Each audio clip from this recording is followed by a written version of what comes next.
Another 40 coming this weekend.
Okay, are we good to go back there? All right, it is July 11th, 6:30 PM. This is the Township Board meeting, and we'll call the meeting to order and begin with the Pledge of Allegiance, if you'll join me. I pledge allegiance To the flag of the United States of America and to the republic for which it stands, one nation, under God, indivisible, with liberty and justice for all. Okay, welcome everybody. I think most of you guys know the drill. There's coffee and water back there if you need it, so make yourself at home. With that, we'll do a roll call attendance, Ann? Sure. Bartlett. Yes. Lyle. Here. Walters. Present. Corte. M. Corte. Here. S. Corte. Here. And Friend. Here. Thank Go. you. Here. There's one more. Okay, with that, we'll move on to the agenda. If you could review the items, is there any conflict that anybody needs to declare? Okay. This is for the approval of the agenda. I would like to add one item under planning and zoning. You'll see that the cover sheet has 3 items there. I would also like to add a zoning ordinance working group, having representation from this group and that working group.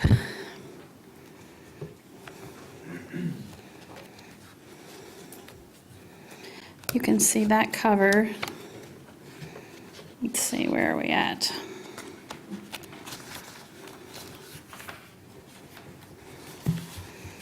Page 177.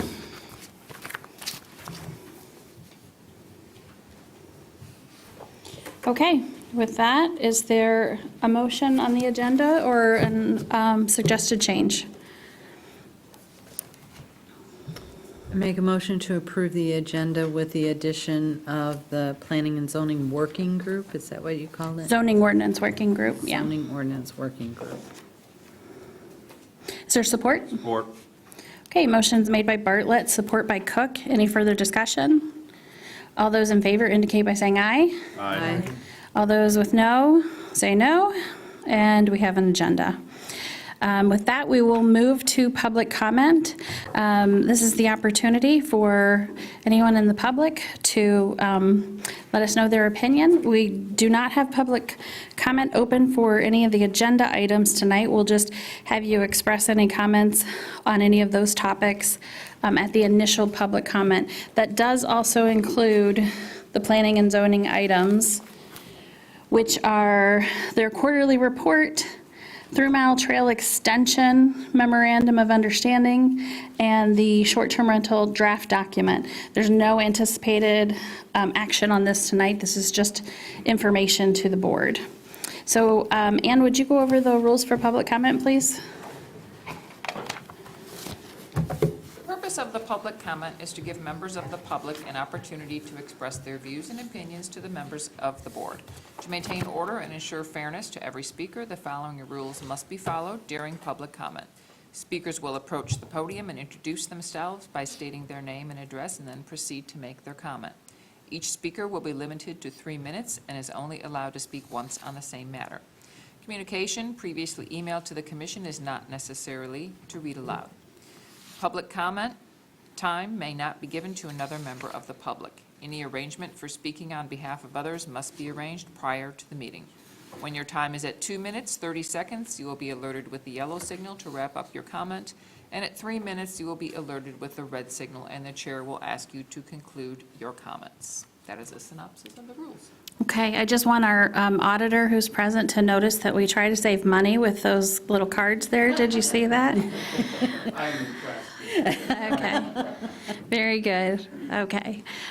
So with that, we'll open up public comment. Is there anyone who would like to make public comment? Hi, Jill, if you would introduce yourself and... Good evening, everyone. I'm Jill Bernardi. I live on Rennie View in East Bay Township. My comment this evening is pretty quick. Based on the zoning ordinance working group, I would like to request that you consider that a citizen or citizens also be included on that group. And I would really like you to consider Mary Thompson. Mary Thompson is very knowledgeable in the area. She also has a solid legal background. And I think that she would be an advocate. She's very fair. And I really ask you to consider putting her on that working group. Thank you. Thank you, Jill. Anyone else for public comment? Okay, seeing none, we'll... Oh, I'm sorry. How are you, Mary? Hi, I'm Mary Thompson. We'll go ahead and let you get on speaker there. I'm Mary Thompson. Thank you, Jill. 5551 Scout Camp Road. I'm sorry, Beth, can we talk about the short-term ordinance now? Yes, now would be the time to. Okay, great.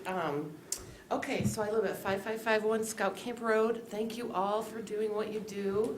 I'm so glad to see that the short-term rental ordinance is looking to be beefed up, and I saw the one that was included in the agenda, and I think it's a great start. I just thought that while we're doing it, why not look around and see what other communities are doing in Michigan, even near to us? I've got copies here. I couldn't make copies for all of you because, you know, I'm not printer rich.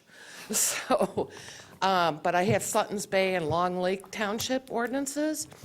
And both of those areas and several other areas that I've looked in Michigan have a lot more in their short-term ordinances than even what is on the table here. Things that I think could lead to less disruption in the neighborhood and also more enjoyment for the renter.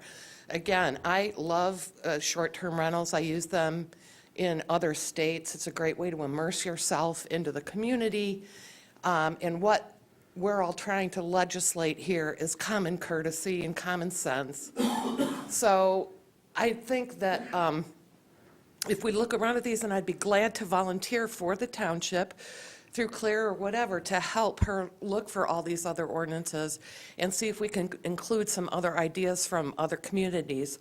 For example, the septic systems are much more greatly inspected. Because these Airbnbs are a commercial entity, other townships treat them as such and hold them to higher standards than they would an ordinary household. So they, like for example, I believe it's Long Lake Township requires an inspection from the health department for their septic system. I know there's an inspection procedure in here. It's every 3 years. I think that's great. But why not have the health department do it? There's rules about occupancy. There's rules about guests. Other places in Michigan say no events are allowed. That would really help the communities and the neighborhood to have some sort of expectation of what living by an Airbnb would like. There's other things, for example, to not allow temporary structures like campers or tents count. They can't rent that out as occupancy. Why not include that here? There's other communities, Presqu'île in Michigan, Alpena. Oh my gosh, it's red already. I didn't even see the yellow. You can wrap up in your time here. That one is a good one. They have, if you're on the water and you bring a watercraft or you rent one, the owner of the Airbnb has to have a well-maintained put-in. And then, you know, why not even make sure that the boats are compliant with the state law requiring that they're clean, drained, and dry? That sort of thing. So again, I'd volunteer with any of you if you need it. Thank you, Mary. Any other public comment this evening? Okay, with that, I'm not missing anyone now, am I? Okay.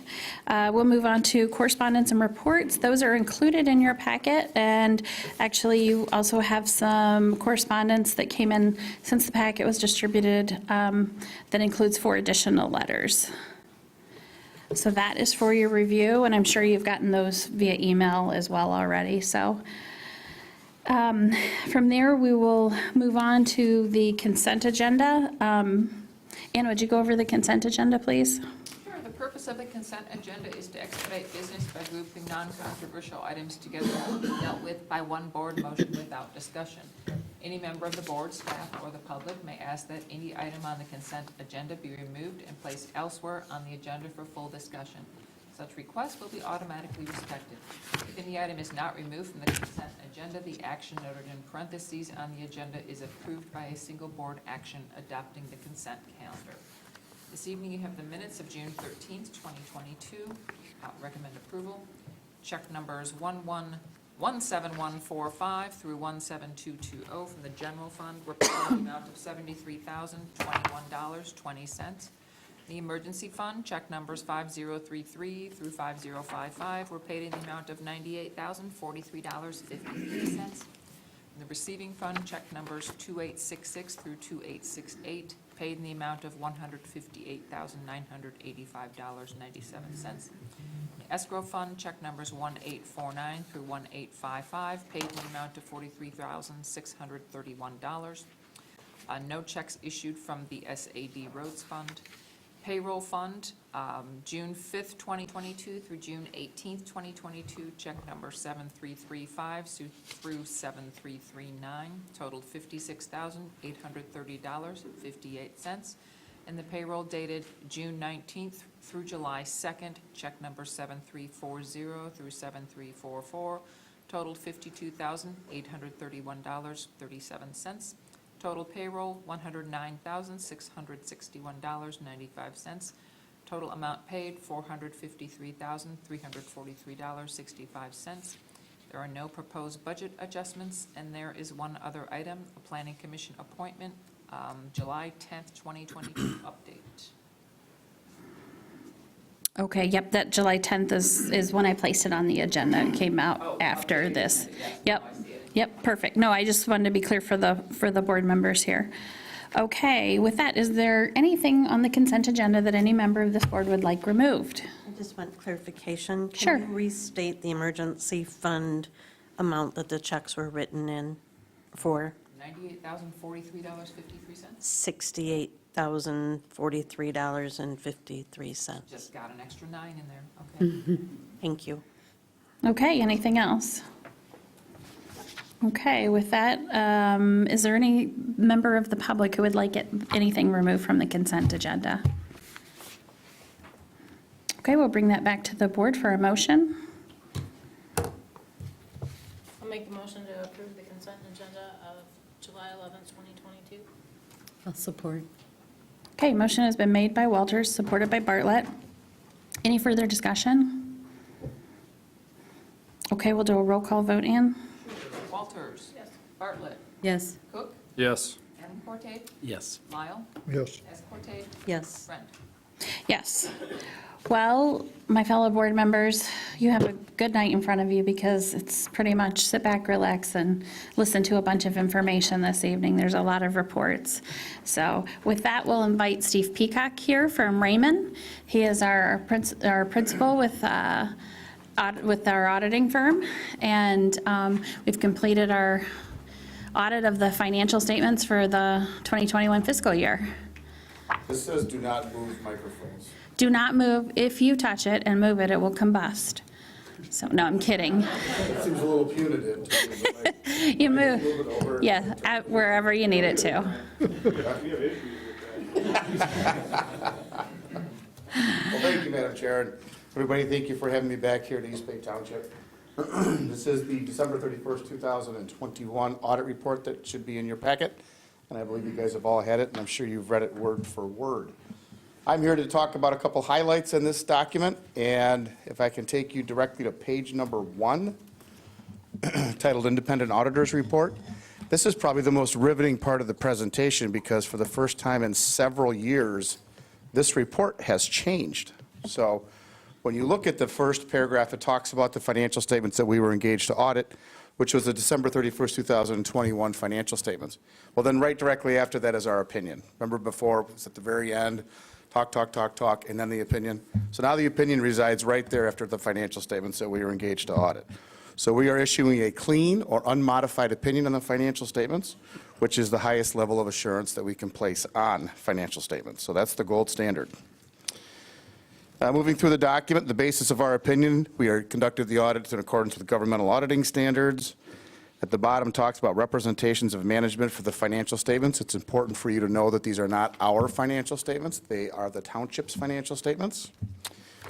On to page 2, independent auditor's responsibility for the audit of the financial statements. This highlights what we have to do as an audit firm. If you go through there and you see the bullet points, exercise professional judgment, identify and assess risks of material misstatement to the financial statements, obtain an understanding of the internal controls, evaluate the appropriateness of accounting estimates. Those one of many things that we do, but those are the most pervasive in an audit. Going on to page 3, at the very top, you'll see required supplementary information. This talks about the management's discussion and analysis. which will be the first few pages that follow this report. We do not audit that. If you read the last sentence in that paragraph, we do not express an opinion or provide any assurance on the information because of the limited procedures that we perform do not provide us with sufficient evidence to express an opinion. But we do read it to make sure it's consistent with the financial statements that follow behind. Supplementary information paragraph, there are a series of schedules that appear after the footnotes, and this paragraph talks about that. If you read the last sentence in that paragraph, in our opinion, the combining financial statements are presented fairly in all material respects in relation to the basic financial statements taken as a whole. So those schedules are covered by the audit report. And then the last paragraph refers the reader to another audit opinion that appears at the very, very back of the document, which we'll get to that here shortly. Any questions on the financial, on the opinion? I think what you want to know as a board is that it's a clean, unmodified opinion, and that is what everybody wants. All right, moving through to the basic financial statements beginning on page 14. As we've talked about before, governments have two financial statements. There are two balance sheets and there are two income statements. On page 14 is balance sheet number 1. Governmental activities, business type activities, and total. On the business type activities, that's your water and sewer funds. Everything else reside in the governmental activities column. So we'll talk about from the total columns on the far right. Total of $41 million of total assets, $6.2 million of liabilities. Tax levied for a future period, $2.9 million, and all the rest of that is your net position. $14 million invested in capital assets, $464,000 restricted for public safety, $207,000 for debt service, projects of $72,000, and unrestricted of $16,957,000. It's a very healthy balance sheet, something to be very proud of as a township. On page 15 is your first income statement. You'll see this looks kind of weird. It starts with the expenses and moves revenues across from left to right, where program revenues, charges for service, operating grants and contributions, net expenses. So when you get over to the far right-hand column, you'll see governmental activities had a net expense of $3,606,000. Business type activities had a net revenue of $1,051,000. Total primary government, $2,555,000 of a net spend. Now, carry that over to the next page. That's where it starts to make some sense. Governmental activities, you apply the property taxes levied, state revenue share under the governmental activities. Third line from the bottom, you see net income of $175,000 in your governmental operations, which is good. Basically a break even. What governments typically do is you tax and then you spend it on programs. That's what a typical government does. Business type activities, third line from the bottom, $1,240,000. That is net income from your water and sewer funds. That acts as a proprietary fund or an enterprise fund, and that is good. You're generating profits from your proprietary funds. Far right-hand column, third line from the bottom, total change in net position of $1,416,000. Those are all great barometers going that way. Net income is up, net position is up. You've managed the finances well, according to this balance sheet. Any questions so far? You guys can stop me anytime along the way. Page 17 begins the first income statement. The second balance sheet. This is balance sheet number 2. So you'll see I'm going to speak from the general fund column. All the rest, you can see emergency services, municipal streets, and non-major funds, but I'll speak specifically from the general fund. $4,843,000 of total assets. What you'll notice about this balance sheet, different than the previous balance sheet, there's no fixed assets and there's no debt on this balance sheet. This is your old typical fund accounting. What the first balance sheet was more like a full accrual type accounting. So $4,842,000 in total assets in the general, $717,000 in liabilities, taxes levied for a subsequent period, $464,000, resulting in fund balance of $3,661,000. So that, on this balance sheet, is a very positive, good numbers for the balance sheet on the general fund, as well as all the other funds. Moving over to page 18, this document reconciles the two balance sheets, from balance sheet 1 to balance sheet 2. And what you'll see on here is big differences are the activity for capital assets and for debt. So you see all that reconciles from the fund balance number at the top all the way down to the net position of the governmental funds of $9,553,000. Once we know the two balance sheets in balance, we're good to go. On to page 19. This is your second income statement. Again, speaking from the general fund. Total, $1,913,000 of total revenue generated in the general fund.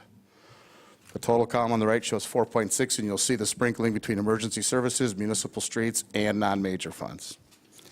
But sticking with the general fund, total expenses of $1,708,000, total overall revenue in excess of expenses of $204,000. You had some other transfers in and out. Overall, third line from the bottom, $90,724 increase in fund balance for the general fund. Again, all your indications are leading up, which is good. Page 20, this is the reconciliation between the two income statements. This is going to have a very similar look to the previous reconciliation we talked about. This again has primarily capital asset activity and debt activity that is used to reconcile between the two. And again, once we know we've got the two statements in balance, we know we're in good shape. So any questions on the primary financial statements? Okay, we've got just two things to go through yet on this, and then we'll be wrapping this one up. Page 23. Page 21 and 22 are the general fund budget comparisons. Page 23 is going to be your emergency services fund. And you will see we are required as auditors to report any amount expended in excess of budget. There is zero tolerance. If you're $1 over, we got to report it. If you're $1 million over, we got to report it. So if you go to the far right-hand column, you'll see Metro Services, $21,567, overspent from appropriations. Ambulance Service, $22,576. Those are the only two items that were reported in the footnotes, and we'll get to that footnote in just a minute. Not to worry, don't lose any sleep over this. This is pretty innocuous among our clients. We have clients who have pages of these things, and that's when the State Department of Treasury begins to lose their sense of humor. So with just two of these, I wouldn't expect any material issues from the state when they open up and receive the document. All right, any questions on that? Let's go back to the footnotes beginning on page 32. Footnotes are very consistent from the previous year. Obviously, notes and disclosures are updated for current accounting pronouncements. There were no material accounting pronouncements adopted during the year, so these notes look very similar to what you've seen in the past. Two items in here I want to point out is if you go to pages 32 through 36 are your accounting policies. Those have remained consistent year over year with no changes. That's always good. Accountants like to see consistency. So on page 37, footnote number 2, this talks about your budgetary information, the policies that you guys enact for the budget. Next page, page 38. This is where the state looks at the audit report, or looks at the financial statements and focuses in on this particular footnote. We talked about those two areas being over budget. This is where they're going to go to look. Treasury is going to go look right for this footnote, and they are going to decide if they're going to send you a slap on the wrist or if they're going to send you a corrective action plan, whatever the state may choose to do on that. So while this looks like it might be bad, it's not bad. Only two items over, you're going to be fine. We've had that before in the Yes. past where we've been like $10 over or Yep. something. Yep. And I've actually had to report one that was $1 over. And that's a pain, but we have to do that. So I wouldn't lose a lot of sleep over footnote number 3. Some years you'll have footnote number 3, other years you will not. So moving through the document. And again, I'm moving pretty quickly here. You guys tell me if you want me to slow down. Where I want to take you to is all the way back to the very last few pages. And that is going to be footnote, page 57. All the schedules, the 6 or 7 pages before this opinion, those are the small supplemental schedules that we talked about earlier that are covered by the audit, but I don't talk about a lot about those because there's a lot of minutia in there. But if you want me to break away, I can certainly start talking about that. All right, so footnote, or page 57, this is the final audit report for the financial statements. This is a required audit report for governmental auditing standards, or we call it the Yellow Book in our world. So this has a different layer of additional procedures you have to perform during the performance of a governmental-based audit, okay? So this tells you, with the report on internal controls over financial reporting and on compliance and other matters based on an audit and financial statements performed in accordance with governmental auditing standards. If I were you in your chairs, I want to be succinct about this. Go to page 58.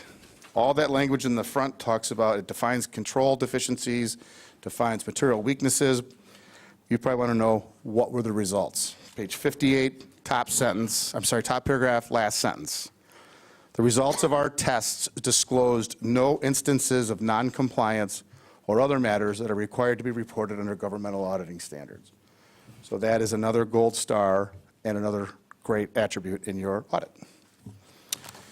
And with that, I will be happy to open up to any questions the board may have. Does anyone have any questions for Steve? Steve, I really want to thank you and your staff. Lauren is always great to work with, and you had 3 gentlemen out here, Hank, and Sean, and there's like 7 new people in the office. And, Okay. And we use people from other offices as well, so I may not know everybody who comes out here, at least that were here, but I've met them within the firm. So. well, I think they made our job and your job easy because they did a great job, and it was a pleasure to work with them. As well, we have to, as a staff, I think administratively, thank Steve Kurtovic, too, who works with us on a monthly basis and comes out and spends a week and does audit prep and gets everything ready for Raymond, so we really appreciate that. And I think the results are in there, so. You don't get all the high marks without having a good staff, and everybody here worked very hard with our crew, and we appreciate everything you guys did for us as well. And I just want to mention too, typically we see you in June, but you were on a kind of a trip of a lifetime. The entire family to Ireland for 2 weeks, so we were gone for 14 days. Yeah. So he didn't come back with an accent or a kilt, but you know. You should have seen me on day 4 or 5 over there. Well, thank you for being here tonight, and thank you for your team and your work. I appreciate it. Thank you guys as well. You guys have a great remainder of your meeting, even though Pat Parker's talking. I mean, you guys have a great time. Thank you, guys. Thank you. Thank you. Okay, with that, we'll move on to Wade Trim. Brian Souza is here, and he's going to update us on some work that we've been doing through engineering. Good evening, everybody. Brian Souza from Wade Trim for a trip on this, trip myself. Few projects that I want to talk about tonight. There's been a lot going on in the background that I think we need to report on, so I'll jump right into those. First one is the lift station #1 force main.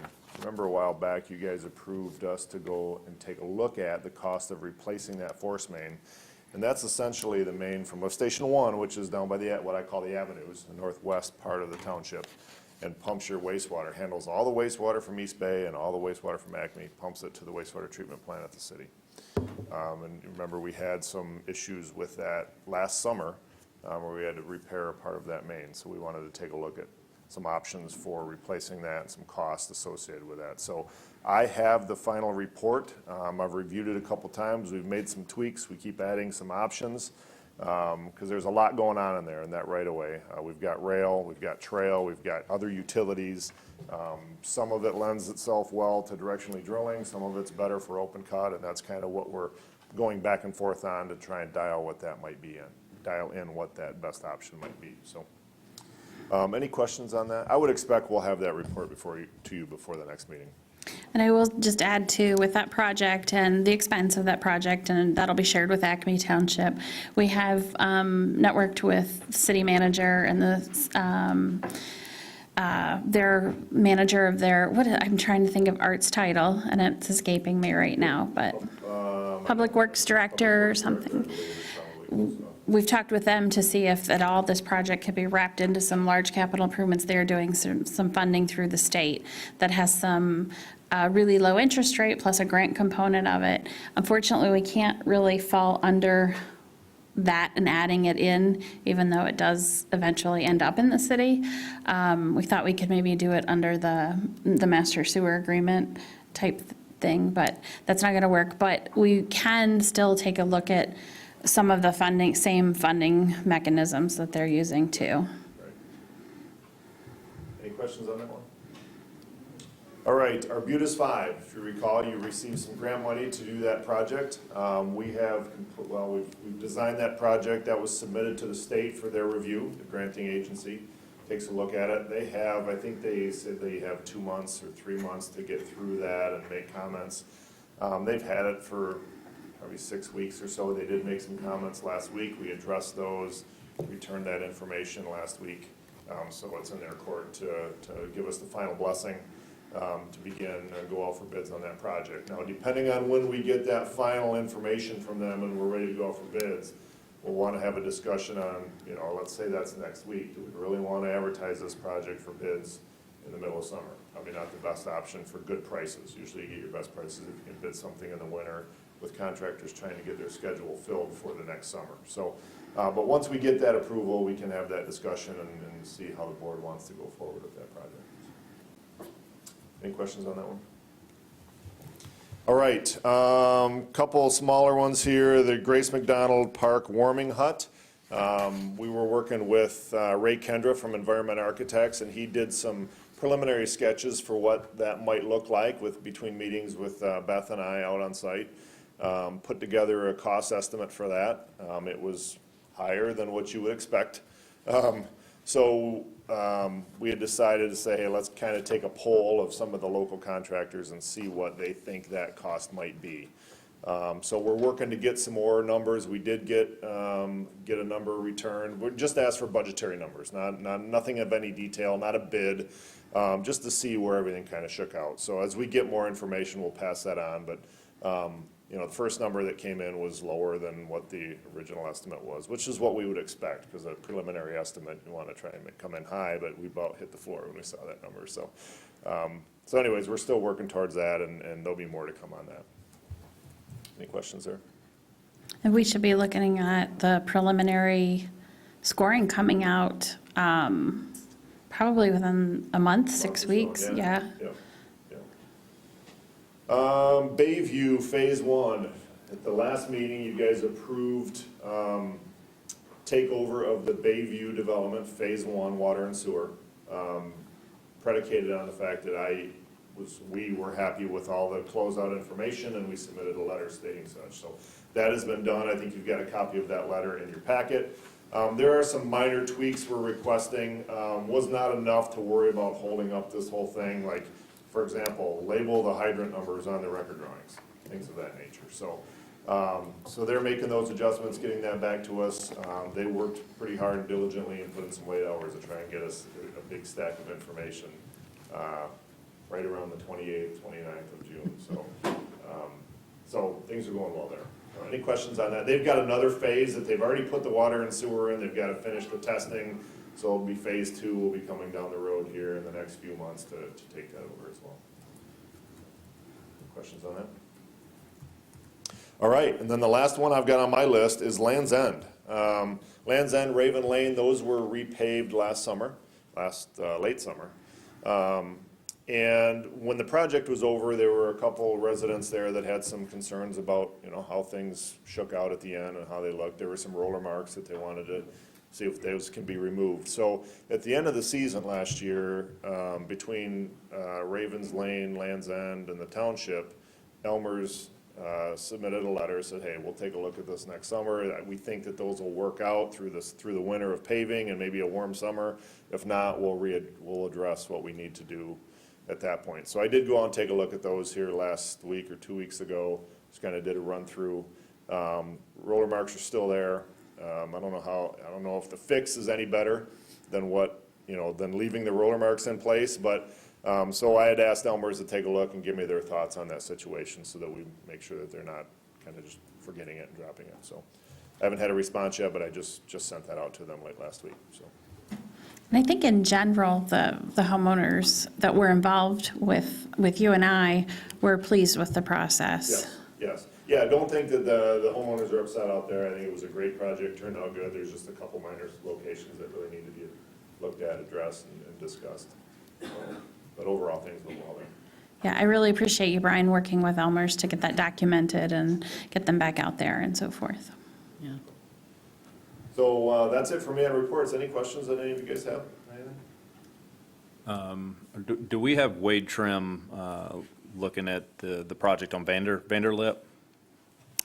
Yes, we're doing inspection for the Alta Vista project. Right. Yes, we're doing inspection. How's that coming along? It's good. It's very wet. Okay. So they get 3 feet down and they have to put, they hit water and they have to put sewer down 7-8 feet. So they're dewatering, they're fighting water the whole way, but it's going slow, but it's going well. And they knew that going in, that whole site was gonna be wet.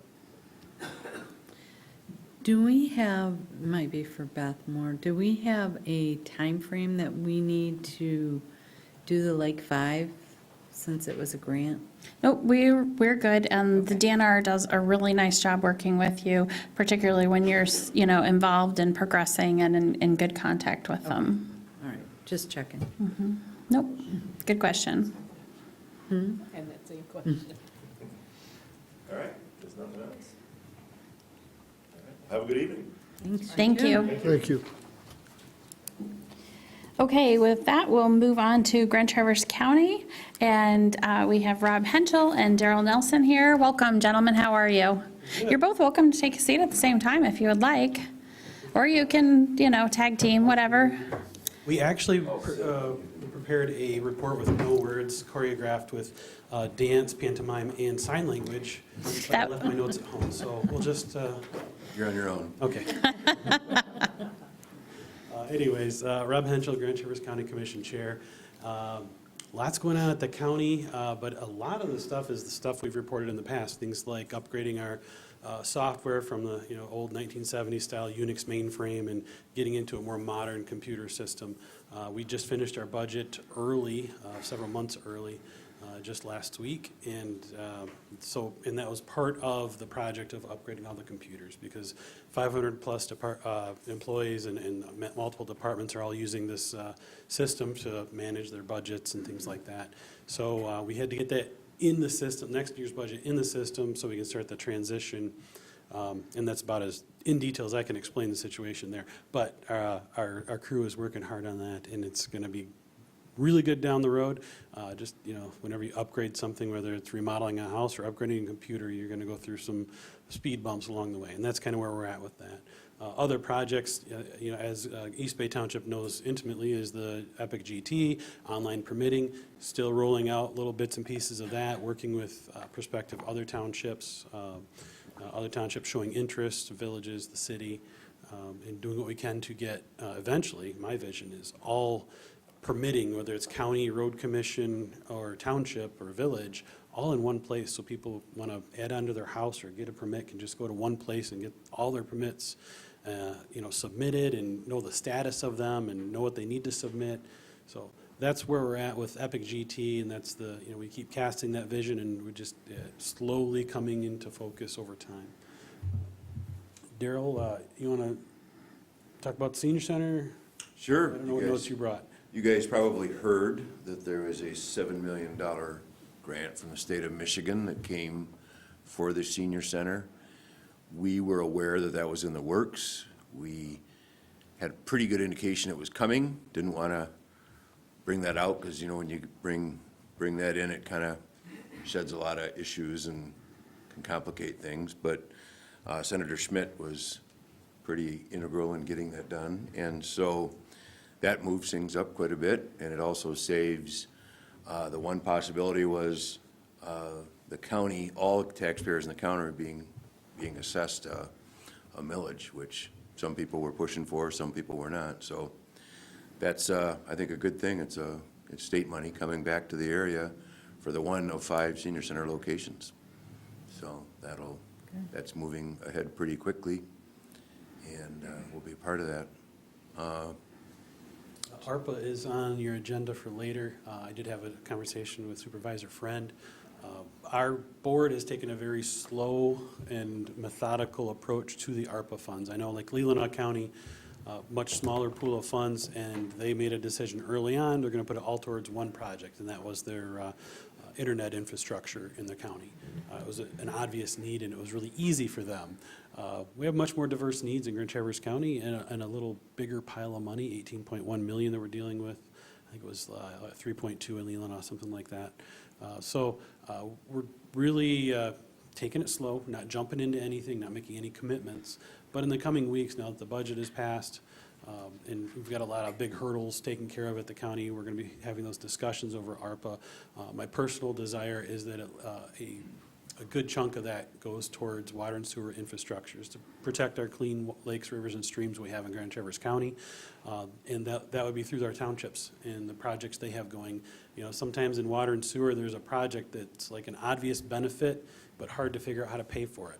And so we're going to, you know, hopefully, and this, you know, again, we haven't had this discussion at the board level, but this is, you know, my desire is that we have a good slice of that we dedicate towards those water and sewer and infrastructure projects to help protect our clean waters that we have in Grand Traverse County, and possibly some transportation infrastructure. You know, if there's a road that, you know, needs to be upgraded that doesn't make a lot of sense financially, because who's going to pay for it? You know, can we put a slice of that towards that?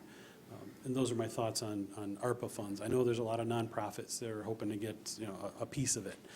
We've probably spent it 10 times already. It's only 18.1. When you start talking water and sewer, it goes pretty quick.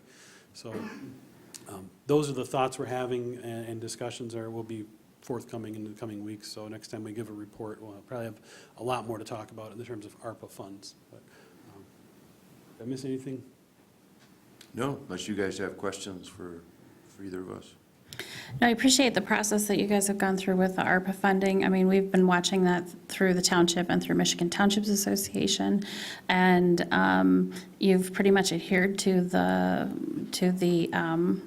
timeline that you've put out. And I think, you know, hiring public service consultants public sector consultants, whatever it is, was a good move, and they've been able to help facilitate that. So we really look forward to becoming more engaged in that process over the next several weeks, and kind of keeping an eye on that. Again, you mentioned it's on our agenda, and that's in anticipation of that August timeframe that was originally thrown out, back around Christmas and New Year's, about the general time frame. So we just want to be prepared for that from the township's perspective. And we definitely understand, you know, how you can spend the money several times over again. We have 1.2 million, and we can spend it several times over again, especially when you mention those water and sewer projects are very expensive. But when you can piece some funding mechanisms together, it makes it that much more attainable. So I think Mr. Souza, or Brian was just talking earlier about, you know, one of those in particular that is regionally important and yet very, very expensive for a couple entities. So we look forward to talking with you and your board and your staff and engaging on that. I just reported on the same topic at Kingsley prior to coming here, and, you know, same talk. You know, water and sewer, it lasts generations. It's the kind of thing we want to, you know, put money towards when we have extra. But I encourage them and any municipality in Grand Traverse County, whether it be a township, a village, or a city, to get some projects in mind and get some, you know, you don't have to go price the whole project, but if you want to do a mile of sewer, go find someone that did a mile of sewer and see what it cost them. Yeah. You know, so you get a ballpark number, so when you come, you know, to the county and whoever we come up with, you know, we're still, you know, making the batter right now. So Yeah. when it comes through, you'll be ready. Yeah, that regional, the Grand Traverse County Regional Community Foundation process was really good at getting people to start getting that information together and thinking about it. I know that's what did it for us and some other agencies and municipalities in the area too. And all of us were well aware of it, so. You know, I will say on another lighter note, I also sit on the board of the airport, Cherry Capital Airport, as a commissioner assignment. And it's just something cool this summer is we added a third TSA lane, and we had a record number last month. I think it was it 2007. 7 passengers in one day. And the longest wait time for TSA was 14 and a half minutes. So that was just a, you know, really a good shot in the arm, because TSA came to us as the airport and said, hey, we want to put a third lane in, but we want it done by June 1st. And our team was able to pull together at the airport and we have an on-staff engineer now, so they were able to just make everything work, and it was really cool. And I think it's really close to East Bay, but it's really nice thing that we've got a great airport. And I think I was just talking to Doug DeYoung and a couple of weeks ago, asked him about a stat somebody gave me that's like the third busiest airport and maybe the second busiest in the summer. That's where the third busiest. The state of Michigan, yeah. Yeah, and we set a record in 2021. 2022, we probably are not going to hit that number, but the seat capacity for the airport is down 15%, but we're going to be just slightly down off of the hard number there. The all-time high of 2021 which is very unusual. There are a lot of airports, including in Michigan and in the Midwest, that major carriers are pulling out of. They're just not, and, you know, we're talking about Lansing and some of the other, and Flint Bishop. So Traverse City is an anomaly in the Midwest with airports, so. Pilot shortage for airlines and, you know, fuel prices now. Their airlines are meeting some big challenges, and we're really lucky to have a great airport that's not losing a lot of flights. Especially with COVID over that time frame, and yeah. All right, well, thank you very much. Have a good evening. Okay, with that, we will move on to, actually, we have submission of the ARPA-funded projects. So I'm really glad you stayed, Brian, and I'm glad the commissioners are still here, because we've kind of prefaced this already, which is basically the county has said that they would start accepting applications or projects for potential funding in the August timeframe. So we'll wait to see, you know, if that window actually opens in August, or is it, you know, late August or September. But I wanted the board to be able to see what we've been working on staff-wise from each of these different areas. And you have the listing of the projects that were put together. We worked on this back in April, when I basically talked with Brian Souza and Claire Carner,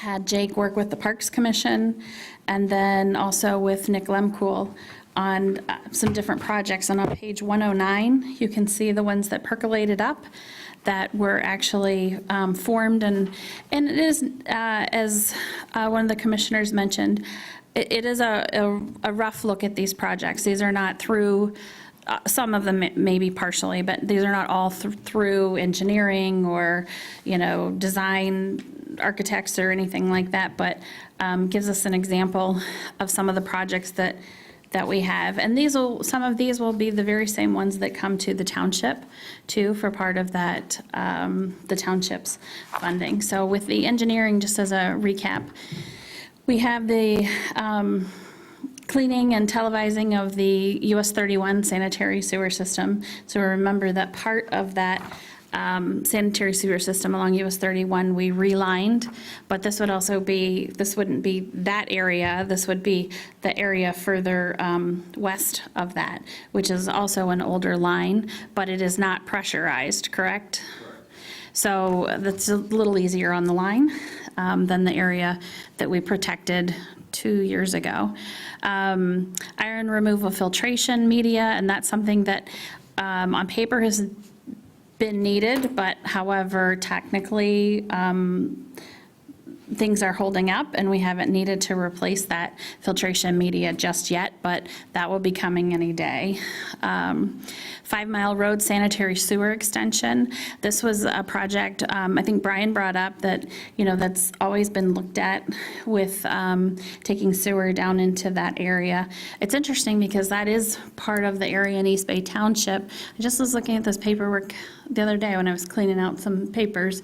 For MDOT 2045 listed that area as one of the highest population growth changes, that in some areas in Blair Township, which was interesting. So, you know, it would potentially be a good place to extend that sanitary sewer, especially proximity to as well the East Bay. George Street and Amy Avenue, this board's well aware of some of the limitations of the infrastructure in that area, and also some of the demographics, you know, that it is a large rental-based, the average house price is, you know, reasonable to less expensive than the area, which is fantastic, the close proximity to the city. However, failing sanitary systems are expensive to redo, and they are inordinate there, and they have to often put in a mound system too, isn't that correct? Right. So this would be wrapping that up with potentially some street improvements, and that project altogether, we could work with the road commission and wrapping all of that together. Hammond Road sanitary sewer. That's something, again, this board is not surprised to see this on this list, I'm sure. That is basically with the addition of the utilities that we put under the roundabout last year, which helped tremendously. Sewer would, along the rest of the gaps in Hammond. Where are those gaps? Can you think, oh, well, we, Pretty much everything east of 4 Mile is wide open for sewer. Yeah. There's nothing over there. You've got water, you did that big water project 5, 6, 7 years ago. But Right. sewer does not go any farther east than Hammond than 4 Mile. and I think with this project, we were talking about taking it to the curve, correct? Correct. Yeah. Let's see, and then lift station number 1, force main, which is the project that Brian just talked about, that will be very important, is very tricky.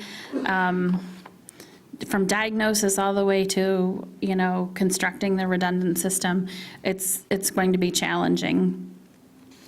So those are the 6 engineering projects.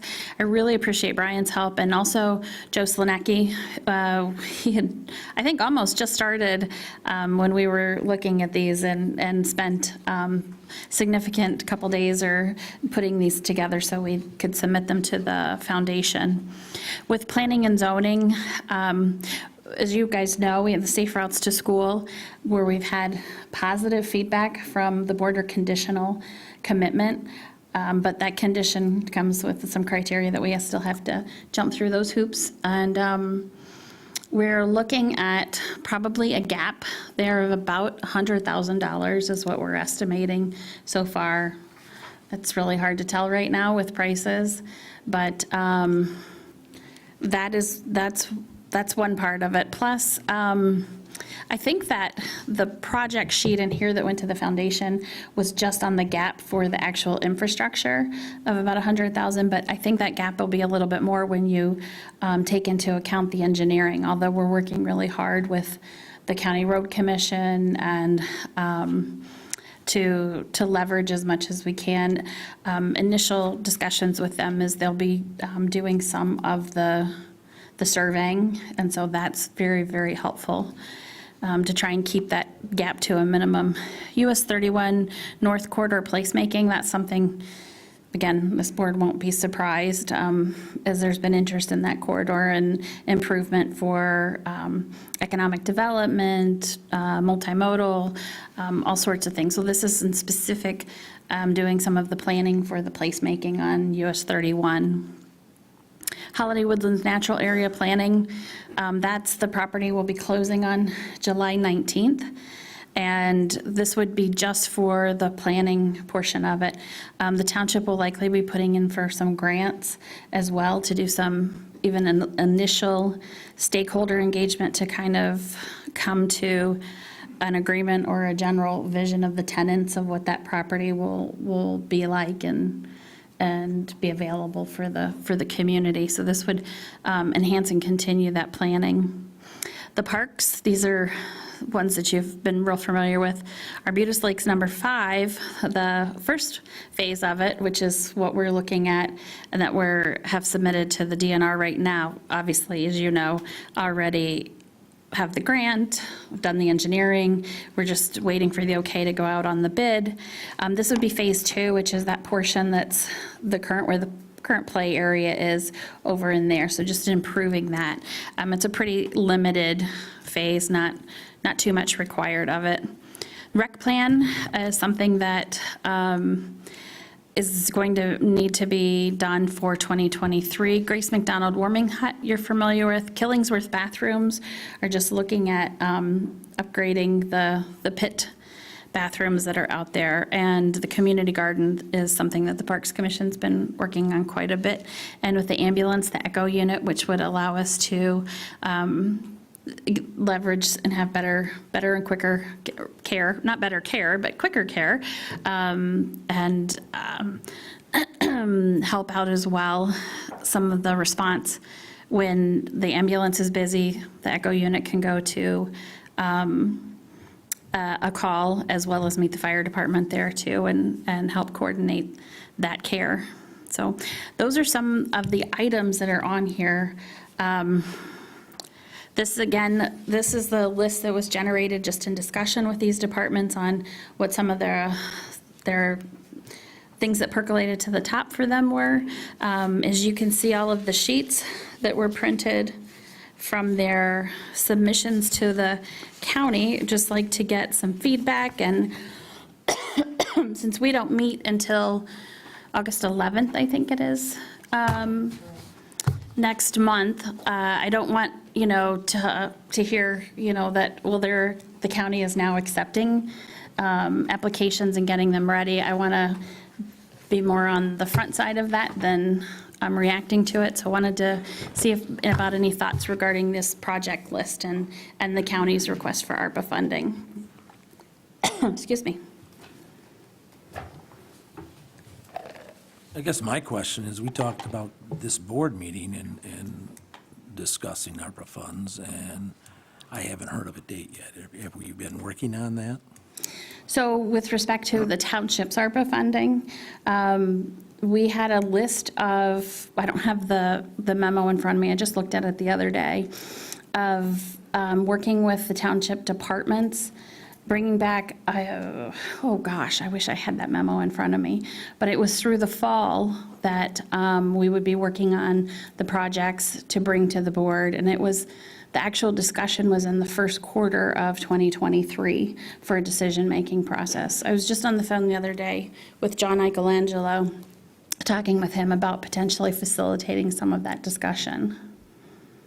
Well, I just think this board could come up with its own list of stuff to supply to the county too. Broadband, a few other things that come to mind, but anyway. I was just curious because it seems to be getting drug out. Anyway. Yeah, I would agree that it takes time. I wouldn't say that it's drug out. I would say that, we have not hired a consultant to do that and I'm sure that consultant is not very inexpensive.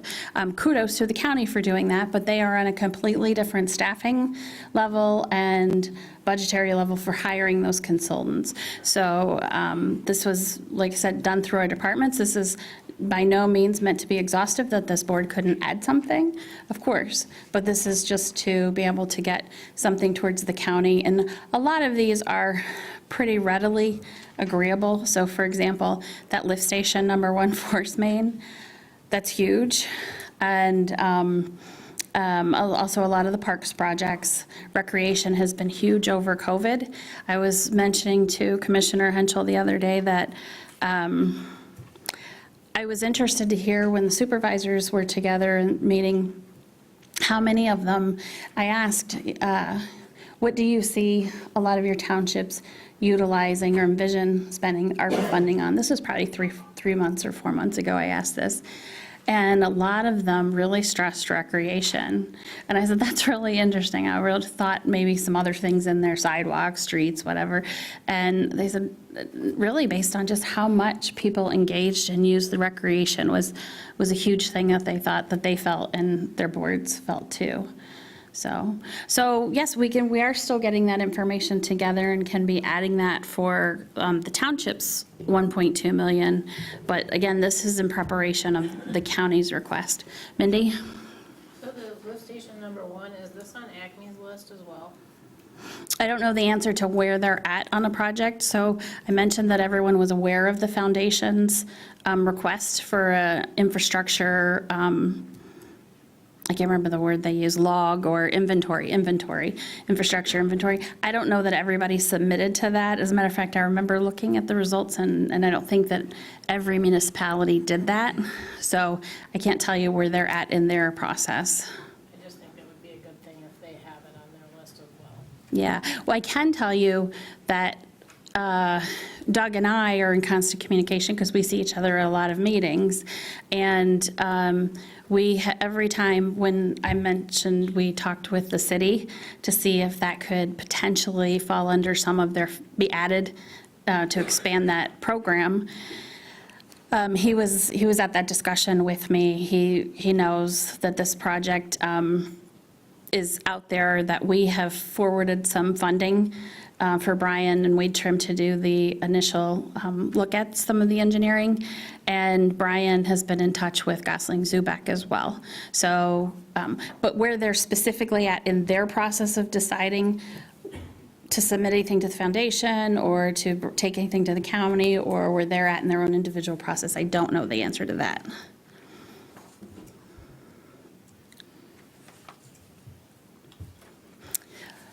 I guess the first question I would ask is there anything on here that the board would not want submitted to the county? Well, if I can ask, this board has not really had a final decision on the community gardens location. I know that they're working very hard on it, but I don't know that that is something that I would submit to the county.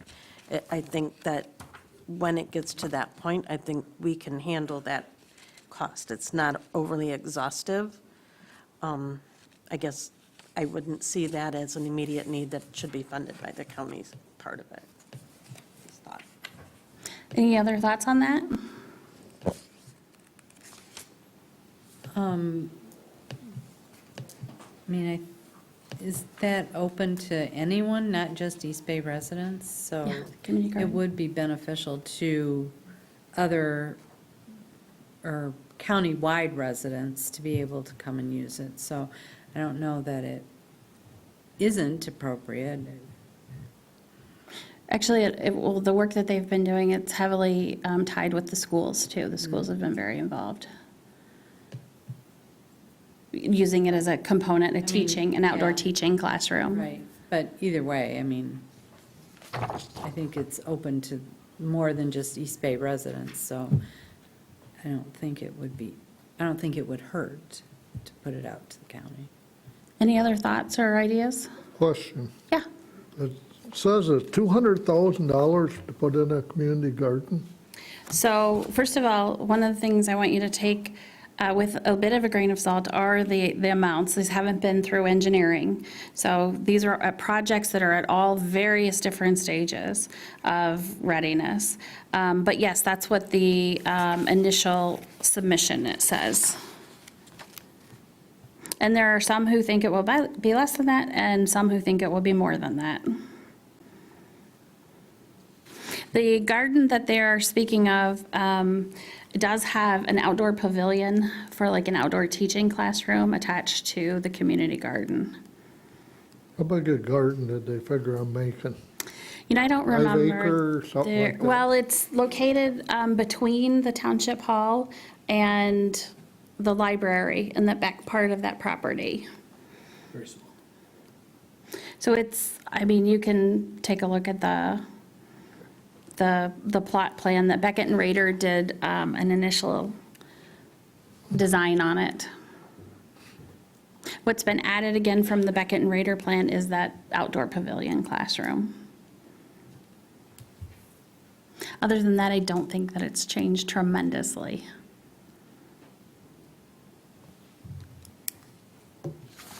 So, Sue, was the reason to keep that off of the list because it didn't involve enough people, or the location of it, or what other? It just doesn't rise to the level of the water and sewer infrastructure. I think that is where we should be focusing more on. You know, and I personally disagree with the location of it. That's me, that's not the board. I truly believe that the water tower on Hammond Road is a more ideal location, especially with all the discussion they're having with the walking trail and the exercise portions on that trail, and the dog park. It's all community-minded. We're limited here. We're bursting at the walls here. I'm not sure if the focus to spend all that money on the community garden, how that would all work with a 10-year plan that we might have here, or a 5-year plan that we might have here. We haven't had any of those discussions. That's an ARPA discussion for this board. But the water and the sewer infrastructure, I think, raises much more to the top. Any other thoughts or questions? You know, I'm just curious here. I know that all the water and sewer projects that are here, these are obvious needs, and you know, they're very expensive and things that need to be done. But what would, in a world without ARPA funding, what would the township do? How would these get paid for? These would be paid for with some type of debt, I would imagine, that would be rolled into a rate, right? So, Various different options. It depends. Some, I mean, you have a wide array of things here. Yeah. So would some be, you know, township funded out of general funds? Would some be grant funded would probably be a lot of it, Matt. But there's a whole host of mechanisms you can do to fund these things. And I think that, you know, my anticipation is that we don't look at any one solution. So it's not ARPA, it's not just the general fund. It's, so for example, in particular, that lift station number 1 is mighty expensive. Sure. So we'll be looking at grant funding layered with ARPA funding, particularly county ARPA funding, township sewer funding from that, layering all of those together. So it's really across the board. There's no one specific source. right. Yeah, I'm just looking at the sheer, you know, size of some of the projects. And I know you said these are all swag numbers that, you know, nobody's really put any real budgets to. But, you know, I'm just thinking that there's you know, quite a few people that live in East Bay Township that, you know, don't necessarily directly benefit from the water and sewer infrastructure, whether it be their business or place of residence, and they may have a differing opinion on where some of that money needs to be focused. So although these are going to be needed to be done, at some point, I guess I would prefer to see more of a mix of some of the recreation pieces that you had mentioned in here. And I know you've got some in here with the Grace McDonald Park and the bathrooms, and I kind of agree with Sue that maybe the garden's a sort of a low priority, low-hanging fruit kind of thing that can be addressed at some other time, but that's just my 2 cents. Question on Arbutus Lake Phase 2. What is the timeline? Because if the current project that's under submission with the DNR is not going to be implemented potentially until 2023, can the Phase 2 work be performed concurrently to that, or does it have to actually wait until Phase 1 is completed? Well, actually, it would probably line up concurrently when the project's being done, because if you think about it, any funding requests that we're talking about are at the earliest August through the fall. And so, and even, I think from our timeline, decisions are really even in that first quarter of 2023. So particularly being a pretty small project, I think we can be pretty quick and nimble on it, but I mean, I guess I was just more curious about the constructability of Phase 1 and Phase 2 could physically be done at the same time. I Oh, don't know yeah. what the scope Oh, yeah. involved yeah, in Phase 2 could be is. done tomorrow. yeah. Okay. Yep. I guess one of the things when Jake was working with the Parks Commission about projects and bringing requests to the Township Board, Jake and I had heard a lot of commentary, you know, well, they wanted to just, a couple wanted to just pick the, you know, 1 or 2 big priorities that they thought they could take to this board and say, this is what we really want funded.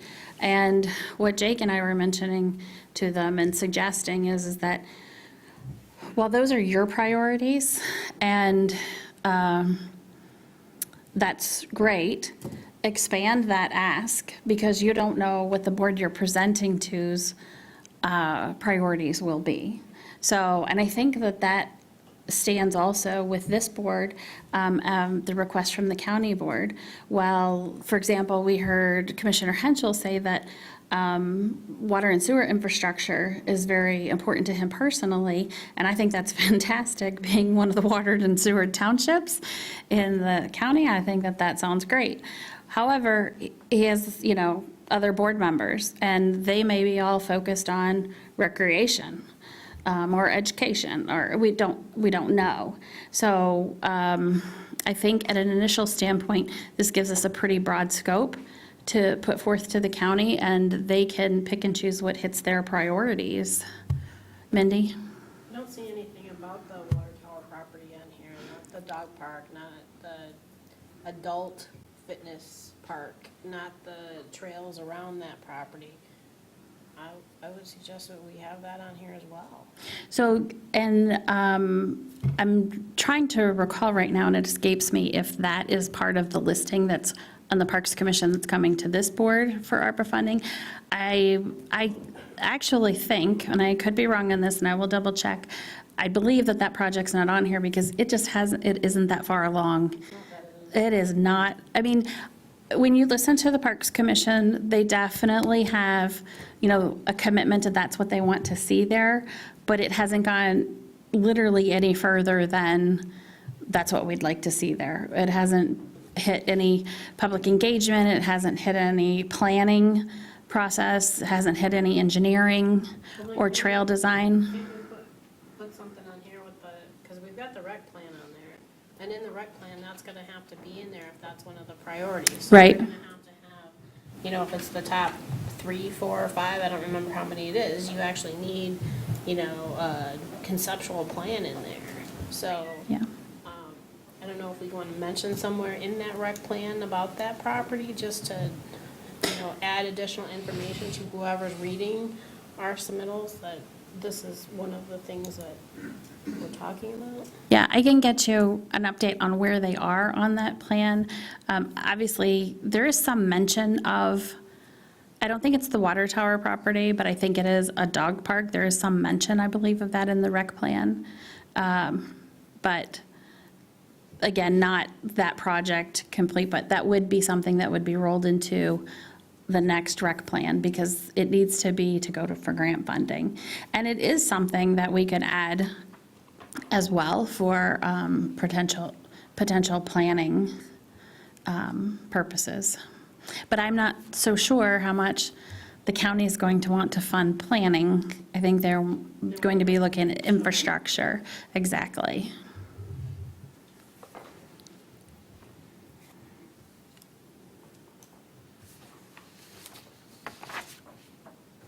So at this point, I guess what I will do is keep you apprised of the county's status and their process, and when that, they'll start to open up that application window. Until then, if that ends up coming upon us before the next meeting, is the township board fine with us submitting a list like this that we submitted to the foundation to the county board for request? Yeah, I mean, I don't have a problem with submitting the list. It's, then I'm sure it's going to go through a vetting process, so. Correct. Correct. And if need be, if that application process involves something way different than I think that it will, that requires some information from the board, then I'll bring that back. But if it is just like applying for some general, similar to the foundation, maybe a little bit more detailed, then we would apply similar fashion. The only thing that I suggest is that I feel like the priorities aren't on here as 1, 2, 3, 4, or 5. They're just bullets, because I really think that the lift station is really the #1 priority. That's my only concern, is that these aren't prioritized. And to me, that lift station needs to be, you know, this is the #1 priority of our township. I would have to guess, but I'm going to venture to say nobody here would disagree with that. Is that the case? I just think that, you know, it's the 6th one on this bullet list. I think it should Yeah. be the first one. Yeah, well, this was not it wasn't in prioritization at all. So what I guess I would say is that, Tracy, you mentioned you didn't have a problem. Would you consider making a motion to approve submitting these if the application process becomes open, with the general note that if the prioritization can be added to prioritize lift station #1? Yeah, I'll make that motion that we submit the listed projects to the county ARPA process, I guess. Prioritizing lift station number one force main as our number one project. Or request, I guess. Okay, is there support? I'll support that. Okay, motion is made by Bartlett and supported by M. Cortade. Any further discussion? All those in favor indicate by saying aye.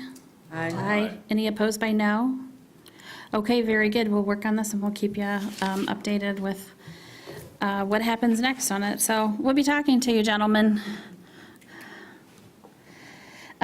With that, we'll move on to the Grand Traverse County Road Commission. And we have some gentlemen here to visit with us. We have Larry and Jim and Jay. Jay, would you mind introducing everybody? Absolutely. Appreciate you guys having us this evening. So my name's Jay Saksewski. I'm the superintendent here at the Road Commission. It's really not universal claims if I touch it right. I mean, that was No, just- you're, yeah. This is Larry Lacrosse. He is our IT manager, and Jim Schiffer is our assistant county highway engineer. So while we're kind of getting set up here, I can kind of preface what we're here for and what we're reporting on. Everybody's familiar with the battle cry, "Fix the damn roads." We're working on it. But the end of that battle cry should really have an asterisk on it, because after you fix the roads, you have to maintain them. And the reason that last bit is so important is because there's requirements on our funding and how we use our funding, that primary roads have to be in a state of good to fair in order for us to focus on local roads. And that's why the asset management plan is so important. So with our asset management plan, we're achieving that good to fair rating on our primary road network, which is a huge accomplishment. Because of the 83 counties, there's not many that are. Since we are kind of exploring that status now, which is kind of unfamiliar territory, the primary road network's good. Now what? We want to focus on local roads. And one thing that's important to us is we pick the right local roads. So we want to engage the townships. Beth and a number of other community leaders have met with us at the Road Commission to kind of go over our new local match contribution policy, how we're selecting these roads. So we'll kind of go through some of that policy revision, some of the tools that we're leveraging to select these roads. So I shared a packet with everybody kind of prior to the meeting. The first page of that is the newly revised policy, and I put this forward for a reason at the front of the packet. This is, to me, one of the most substantial improvements that we can see, because things that used to be 60-40 are now 50-50. Things that used to be asked of the township to participate in on certain conditions will be funded by the Road Commission. So as we kind of go through these and go through some examples, I think we'll see a lot of benefit to the township. There's probably going to be a lot of questions raised as we go through some of these deeper pages. But so first and foremost, local roads that are fully reconstructed. So these are roads that we work together as a team and go through this new cost sharing and reconstruction process. The future capital preventative maintenance treatments, we also call this preservation, because maintenance kind of gets confused, like, is that pothole patching? Well, that's kind of one maintenance. But those crack sealings, those chip sealings, if they go through this process, will be completely funded by the Road Commission in this program. Prior to that, that was something that the township was asked to participate in.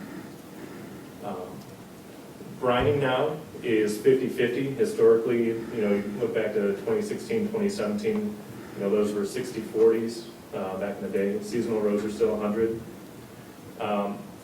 Subdivisions, PUDs, residential roads, those sort of areas are still 100% funded by SADs. However, the Road Commission is going to contribute in-kind engineering services as our staff is available. Cough, cough, Jim, cough. And as always, if we do participate with the residents here in the East Bay, a newly rehabilitated or reconstructed road will continue to have that warranty period of 5 years. If there's improvements that aren't part of the asset management plan, and that's an important thing, I keep talking about this asset management plan, because that is what allows us to fix the damn roads, but then keep them good for the next 20 years. But there's some roads for the residents, maybe they don't want a 14-foot wide lane, maybe they don't want to take down trees in the right-of-way. Things that are outside of that asset management plan are going to be evaluated on a case-by-case basis. That's kind of always been the case, but we would encourage folks to, help us adhere to that asset management plan as we're seeing has been successful. Then finally, the last couple points are unchanged. Culvert replacements are going to continue to be on a case-by-case basis. We'll kind of look at that and also aid in the seeking of alternate sources for funding. And then the installation, materials, and maintenance of traffic control devices that don't meet warrants. So that's basically anything that's not in UTCD standard would, again, not be funded by the road commission. But the key takeaways here for me are those local roads are going to start to be funded in part by the road commission, and more so than they had been in the past. The commitment to those local roads, not only fixing damn roads, but keeping them fixed. On those reconstructions are going to be capital preventative maintenance costs are going to be taken on by the road commission. And then, the ongoing selection process is what we're going to talk to you guys a bit more about. On the second page of our sheet here, or on our booklet, is our cost sharing annual allocation. Historically, the cost matching for the local road programs have been first come, first serve, which in some years means one township gets everything, in some years it means 10 townships get a little bit of something. What we wanted to set this up with a board-approved amount, we wanted this to closely mirror the MTF program. So each township, just by way of being a township in Grand Traverse County, is going to get allocated $19.2 thousand. And then based on the mileage and the residency within the township, the additional funding becomes available. So East Bay, if we look at the latest census numbers and the number of local miles that you have, it ends up being close to 52,000 that will be allocated in a road commission fund for cost share. This is a rollover amount for up to 3 years. And then you could actually, in the fourth year, take that full 3-year amount. So say over 3 years, we're going to hold off on matching. Here's our 155,000, plus we're going to use the 52,000 from this year. So could have upwards of $207,000 matched from the road commission side for these local road programs. Jay, what's the first year that you're considering part of that 3-year total? Is it 2022? Correct. Okay. Yeah. Thank you. Yeah, so the policy was adopted in December of last year, so this would be the first year. Any questions about how we're putting this together? Any questions about why we're putting this together? All right, no questions is always good questions. The remainder part of this packet is just supplemental information that's unchanged from history, but good to know, because there's some questions that get raised by residents of, what do I need to get my road fixed? We get this question here at the road commission. I'm sure you guys get this question at the township level. This is the cost sharing procedure for local road improvements. So if someone comes to you and says, hey, I want my road fixed, my neighbor wants my road fixed, how can we get this ball rolling? Sometimes wires get crossed when folks approach the road commission, because we'll say, well, we gotta start at the township level, the township submits the stuff to the road commission. A lot of that message gets truncated off when they reach the township level, and it says, the road commission said I had to go talk to the township. Kinda. Because as the road commission, we're not allowed to directly engage in that sort of business dealing with a private resident. It has to be from the township to the road commission level. This playbook will help us through that process. So this is unchanged from prior iterations, but a good note to have nonetheless. But as we go through these projects together, we've kind of affectionately dubbed, the local roads that we would recommend focusing on as sneakers. Obviously, the Michigan Transportation Fund has regulations attached to it on primary roads. There's also limitations on how many primary roads a certain area can have, but there are roads in our area that act as primaries. but we can't designate them as primaries. So with Larry's assistance, going through and creating this tool for us, we are able to start to visualize and engage with the township, what these sneaker roads look like, where are they connecting to, where are we seeing that traffic volume? And then from the township level, you can give us the feedback, hey, let's focus on these roads. So with that, I'll turn it over to Larry to kind of show us how this tool works, show us the road selection process. Any questions before I turn it over? Yep, for quick clarification, the local roads that you're calling sneakers are those roads that act as like a primary connector road but doesn't qualify as a primary road? Correct. Okay. Yep. And those local through roads. That's what they're called, local through. Yeah, local through is the official designation. Sneakers are the more fun way to say it. Because it's easier to remember. I don't want to travel down 72 to 31, so I'm sneaking down Harrison Barnes Road. I'm sneaking. So those roads, as funding becomes available, would be the responsibility of the road commission. That's not something that would be in the cost share program any longer. So as you're starting to go through this tool, you actually start to see those areas in East Bay Township that one is the big asterisk, right? If funding is available. But as those funds become available, we will roll those into our asset management plan similar to our primary roads. So reconstructions, capital preventative maintenance projects and the like would be on the radar for the road commission. We would not ask the township to come to the table for a cost share. So that funding, the $155,000 or the $50,000 a year, is not part of at all the funding of those sneaker roads? Not for the through locals. Okay. However, if you want it faster than we're getting it to it, we can always talk. Okay. Okay, Glenn, go ahead. Yeah, a couple of questions. What maintenance is covered by the road commission, not the township, am I correct? So Or no? This is a great point of clarification, because there's maintenance and what I would consider preservation.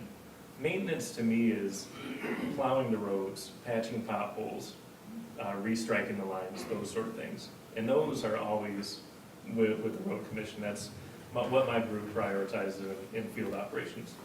Preservation is where those capital maintenance treatments start to come in, those crack seals, those chip seal projects. If the local road is a through local and it's reconstructed by the road commission, then that would be 100% road commission. If it's a local road that is fully constructed, with exception, not subdivisions and that sort of stuff, and that's all clarified in the policy. Let's say a local road that meets the criteria of the policy, that's fully reconstructed, that capital preservation maintenance would also be covered by the road commission. Historically, we've asked the townships to participate, especially on locals. But with the availability of funding and the success of the asset management plan, we do start to see some of that funding becoming available. Let me just ask you a question. Holiday Road, where does that fit in? Because we redid that complete road in, I think, 13, I think was the date.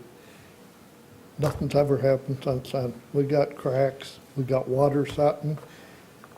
If it pops the blacktop, you guys will come out and fix it at your cost, correct, or no? Let's pull up the map on that one. That's probably a good example to walk through as a group. I'm not sure how Holiday Road's designated in terms of our new categorization.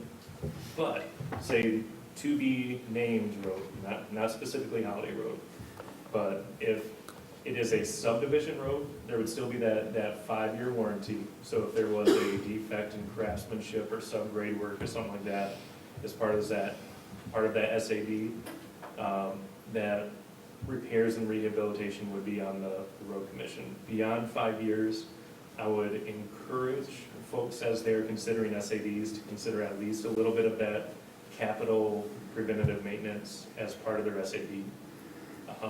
But for Holiday Road specifically, yeah, I'd say once Larry kind of walks through the system and the tool that we have, maybe we look at that one specifically as a group and see where it's at.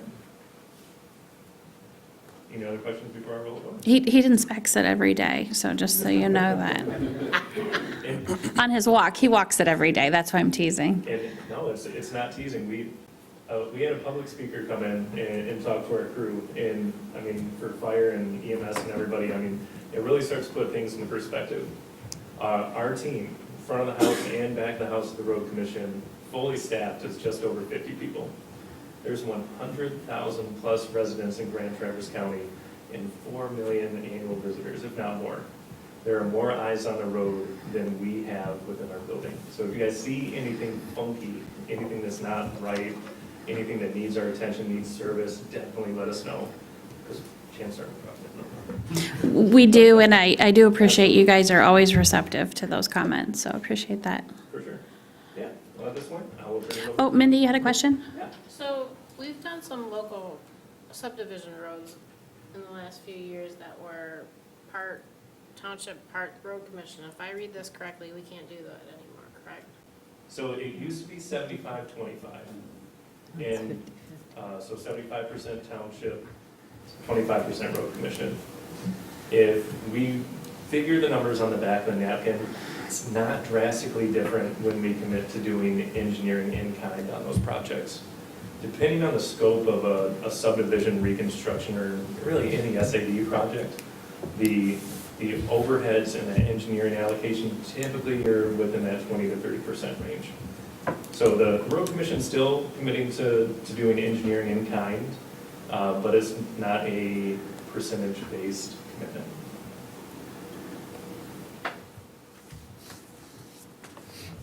Okay, yeah, I think, go ahead, Larry? All right, so I'm gonna just try to go over this little, fairly quick on the broad scale of things. What we use here is, this is our GIS, this is our portal. We have made a group for each individual township, and those individual townships have access to their roads right now. In the future, we're trying to make it access to everybody in the county. So everybody would be able to come to a map and click on the roads and see what it is, if it's a local or if it's a primary, or what that designation is. But for right now, we're trying to start a little slow here and go to each individual township and give them those individual tools. So if you did have something on Holiday Hills, then you could tell Beth and she could kind of write something up for us and we could see that. So it's kind of like crowdsourcing a little bit. We're trying to make it so we can grab some of those. So how is Holiday Road gonna work when it's in two different townships? Well, so it's a boundary road, is that correct? Mm-hmm. Okay, So so in boundary. Garfield, it goes through 4 townships. Well, but Holiday Road goes through East Bay, then Acme, then East Bay. Yeah. And so those individual segments, if it's a boundary road, you could do 50-50.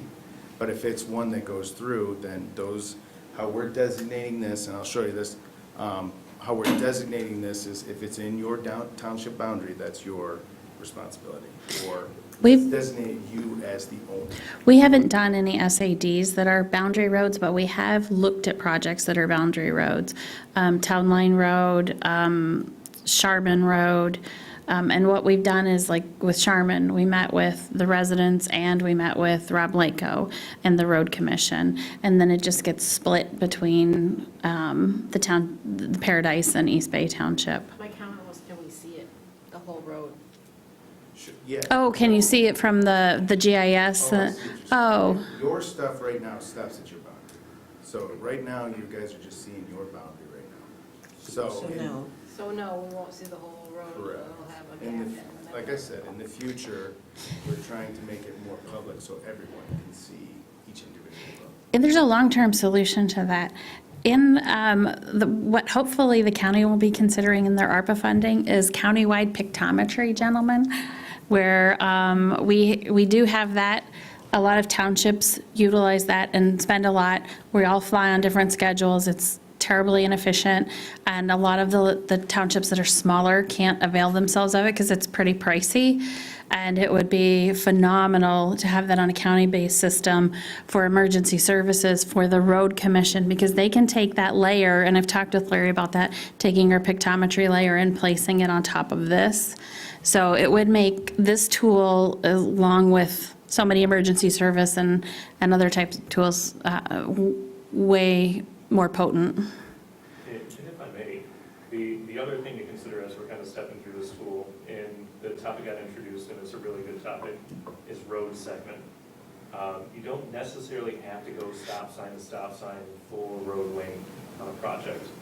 So as you're looking at the cost share contribution that's going in, especially on some of the townships that obviously are in the scale of East Bay, but also a good tool for East Bay. If you wanted to do a smaller area, a smaller project, those things are also up for discussion. You don't have to do a full road length. You notice a lot of times areas that kind of get down in wetland, areas that don't get a lot of direct sunlight and don't necessarily dry, tend to be worse than the rest of the segments of the road. If it was a smaller segment, that's definitely something that could also go towards that local match. It doesn't have to be a full road. And in this situation, so the ultimate goal here is to get this centralized database in one spot. This centralized database has a lot of information about these roads, and the whole idea behind an asset management plan is to make sure that that information is in one spot, so we can query the data, and we can, we're basically trying to extend the service life of each road for the whole entire county. The reason we're compartmentalizing it is just because we can, work with individual townships on each individual project. So what you'll see, and I'll just kind of open these up a little bit, this is the boundary of East Bay Township right now. So the way that it is constructed is basically, your boundary and then all the roads that are within. If you look at it, primary roads throughout the whole entire county, we have taken in and we've gotten ourselves up to an above 80% in a good, fair, a good or fair condition. So that's why we're starting to move our way out into the other local roads to advance our roads or to make our roads better. So if you look at this is kind of a dashboard, we call it. And as I zoom in, these little frames will change as I move in. The designations, it's a little hard to see here, but the dark purple are your primary roads, and your black ones are the local roads. Your state trunk lines are the big red ones.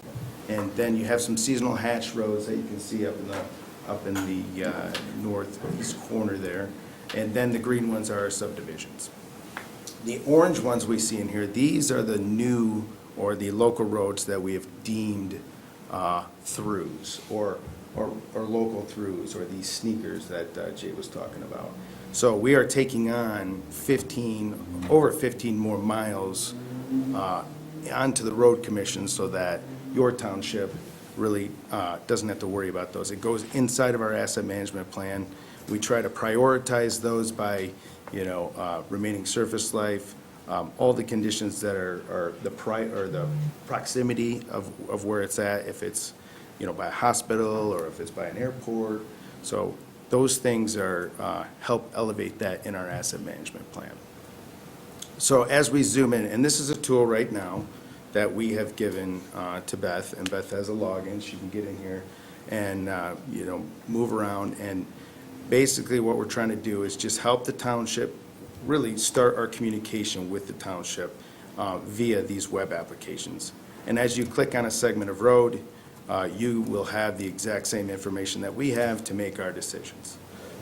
So we have Paiser ratings on here. We have if it's asphalt road, we have when was the last time we did work on it, and so on. So what we're trying to do is, again, start that communication with each individual township so that the next tool here is what we call the selection tool. And what this tool does is the township can come into each individual road segment, can click on the segment, and can edit that segment and help us a little bit on your end, where it's basically, let's say, like Holiday Road. Holiday Road would be one that you could say, hey, there's something going on here, and we want the road commission to know that we need to fix this road. I think it's up here, right? Mm-hmm. So Holiday Road. So it takes a little bit to render here, but so the township can come in here and we can edit this segment. We can tell the township, or I'm sorry, you can tell the road commission what is bad about this road, or what kind of defects might be happening on this road. So what we've created is kind of a selection tool, also a project priority on it as well. So when you're going through it and you're saying, hey, Holiday Hills Road to us is really, really important. So I'm gonna put a high priority on that. I'm gonna make that a number 1. So that's a really important road for us. And so if it's a 10, it's kind of on the lower scale of things. The other thing you can do is you can come in here and you can make comments. And Jim and I and Jay will be all looking at this application so that we can see what's going on. What does East Bay think of this particular road? You can also take a picture of the road if you want and send it to us. And again, it's just the way of starting that communication between the township and the road commission. Larry, do you receive notification when something is updated from the townships? We don't right now, but I'm working on that. Okay. I'm trying to get that, I asked that same thing. that little widget in there so that we can get a little bell or a little flag or something that comes up. Okay. Now, I'll answer the question before it's asked, because we received the same question maybe from some other townships, is why do we have to get in there and do that? From the road commission side, we have these different designations. We have local roads, primary roads, through local roads. But within a township, you're more intimately familiar with the needs of your constituents, your neighbors, and candidly yourselves. So Holiday Hills here, it's that black line, so that's designated as a local road. To the road commission, that's a local road, but the one below it is a local road. The one to the east of that's a local road. Which local road is most important? And that's the critical thing in that tool. It's helping us prioritize within those categories what's important for East Bay. Now, we are going to do the exact same thing. So if you watch, I'm going to turn on the Paiser rating of 2021. We're just downloading the Paiser rating for 2022. Now, what a Paiser rating is it's basically the rating of that road, that particular road. The interesting thing on 2021, since this is a local road, it did not get rated because there was COVID limitations. We couldn't sit in cars together with each other. So the latest rating we have at this moment is 2018. So I'm going to just shut that off a little bit. And what this blue line is designating, each individual color has its own designation. So let's move this guy over here a little bit. And so this is your rating for that road. So if it's red, it's bad. If it's that lighter blue, it's good. So right now, in 2018, this particular segment of road was deemed a 9. So I'm not sure, obviously, it was a few years ago, but at that particular segment of road, that is deemed a 9. So I don't know if that's the section you're at. I don't know if that's something we did, like you said, we did in 2013. 5 years, that's probably looking pretty good then. But right now, it could be showing some of those defects, and we need to go out there and give it some attention. This year, we are planning on going out and doing all of our Paiser ratings for all roads, primary and local. So we're hoping to have that full data set at the end of the year. That really helps the engineers, get close, get ourselves close enough so then we can start doing the proximity study, the how many cars go down the road, just all the things that we need to do to really build a good asset management plan for our county as a whole, but also for the township in your particular road segment, or segments. The other thing too about the Paiser system is you don't want to downgrade an entire section of road because there's this one distressed area that really needs some attention. So you got, 0.8 miles of road and you got this one section that's, a few hundred yards long. You don't want to give that whole road a rating of 2 because you got that one super distressed area. So that's where we need some comments from you guys and from our drivers too. Yeah. And we still, excuse me, we still plan on going out and doing all those assessments. What that Paiser does is helps us get closer and closer and closer to what we're trying to do. And we're not always trying to fix the worst first. We're trying to keep your really good roads really good for longer. It's a lot easier to stretch that life out if we pay attention to those 2013 projects. The other thing we're doing in the future here is we're going to have an application like this. You can go on our website. It'll encompass the entire town, or county, so you can go in between townships and look all around. We also are doing an application that you can go to if you saw a pothole, if you see a tree down, if you see anything, a big puddle next to our roads, anything like that. We're gonna put that application out there so people can use their cell phones, they can use a web app, or a tablet, they can use, go back home and click on put a point on the map and take a picture of it. So that is, again, that crowdsourcing to help us understand what's going on in each individual township. So the crux of what you want to get back from a township board collectively, though, would be really those local through roads, a prioritization of the local through roads. If we could wave a magic wand, right, and get a perfect scenario, one of the things that works extremely well in the private sector that would lend itself extremely well to the public sector is joint planning. So putting together a 3-year plan, a 5-year plan with this board or the next board, say, here are the priorities for, the upcoming 3 years, 4 years. And that way we can look at the local match contribution program, what funds are available, what engineering resources available, and start to do that advanced planning with one another. Because once we kind of fill that pipeline and continue to fill that pipeline, through communication of our two groups, I think we'll start to see more meaningful change on the local roads and more responsive change in terms of reconstruction projects. So before we wrap up, could you go over some of those roads that have changed that designation? Sure. These are your orange roads here that have changed. It's kind of a little hard, so let me turn the township right on. Let's see if I highlight it a little bit better. So some of these roads, and we can get you a list of these roads, obviously the town line from to the airport, that one is definitely a good one to get on the list. So, and then, For a gravel road? So there's Vanderlip, a little bit of Rouge Road. Some of these, and this is helpful too. We've collected all this data from a program called RoadSoft. It's from the state of Michigan.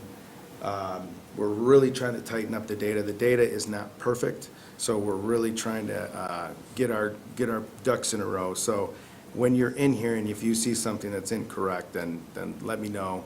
I'll make the change. You guys will see the change instantly. We have Potter Road here. It's kind of a sneaker. 4 Mile Road to Arbutus Lake Road. And a lot of the designation comes from, local knowledge. And the other thing is, those big purple lines, those are to a primary road. So what it does, people are sneaking through trying to, get around slow people, so they'll just bust through, some of these smaller or shorter routes. I mean, it might not be shorter, but at least you're not sitting there for a long period of time. So how can an orange road have white in the middle of it? that right there is probably a mistake. And right below that, too. Right, that one too. Yeah, down. So that one is, it probably went outside your bond, or your township boundary. Yeah, I think that's right. So that's kind of how that happens. But again, I think it's really good to, have those communications with your neighbors and try to figure out what the best case scenario is for your build out or for your road network. And again, like those roads right there are the ones that we are going to take on as our responsibility. It's these black ones as well that are part of your network that we don't have the funding for those particular roads because, the MTF funds has to go to primary roads and then the millage has to go to primary roads. And some of this money is just kind of, we're able to take a chunk out and give it to you guys so that we can do some local matches and get our entire road network better. Is the millage tied to primary? Yes. Okay. Sue, did you have a question? Well, yeah, I'm not sure I can articulate it correctly, so I'm going to give it a stab. Township's ownership of roads ceased to be in existence a number of years ago, giving ownership of the roads to the road commission. Our process here is that it has to be a citizen-driven project request that shows through an abundance of 51% or more in favor for us to move forward. How are we going to be able to see this come to fruition the way you're looking at it as the owner of the roads and us as ones that our hands are tied because we're not the owner of the roads? Yeah, so I think, let me try to. Can you get Maybe. closer to a microphone? Sorry. And you can move that one. That one doesn't have a sign. This Yeah. one is not flexible. I'll never make that joke again. It's too late. So I think the question isn't, to me, so much about ownership, but how can we fund the roads to which the county road commission is not able to afford the meaningful repairs that are necessary?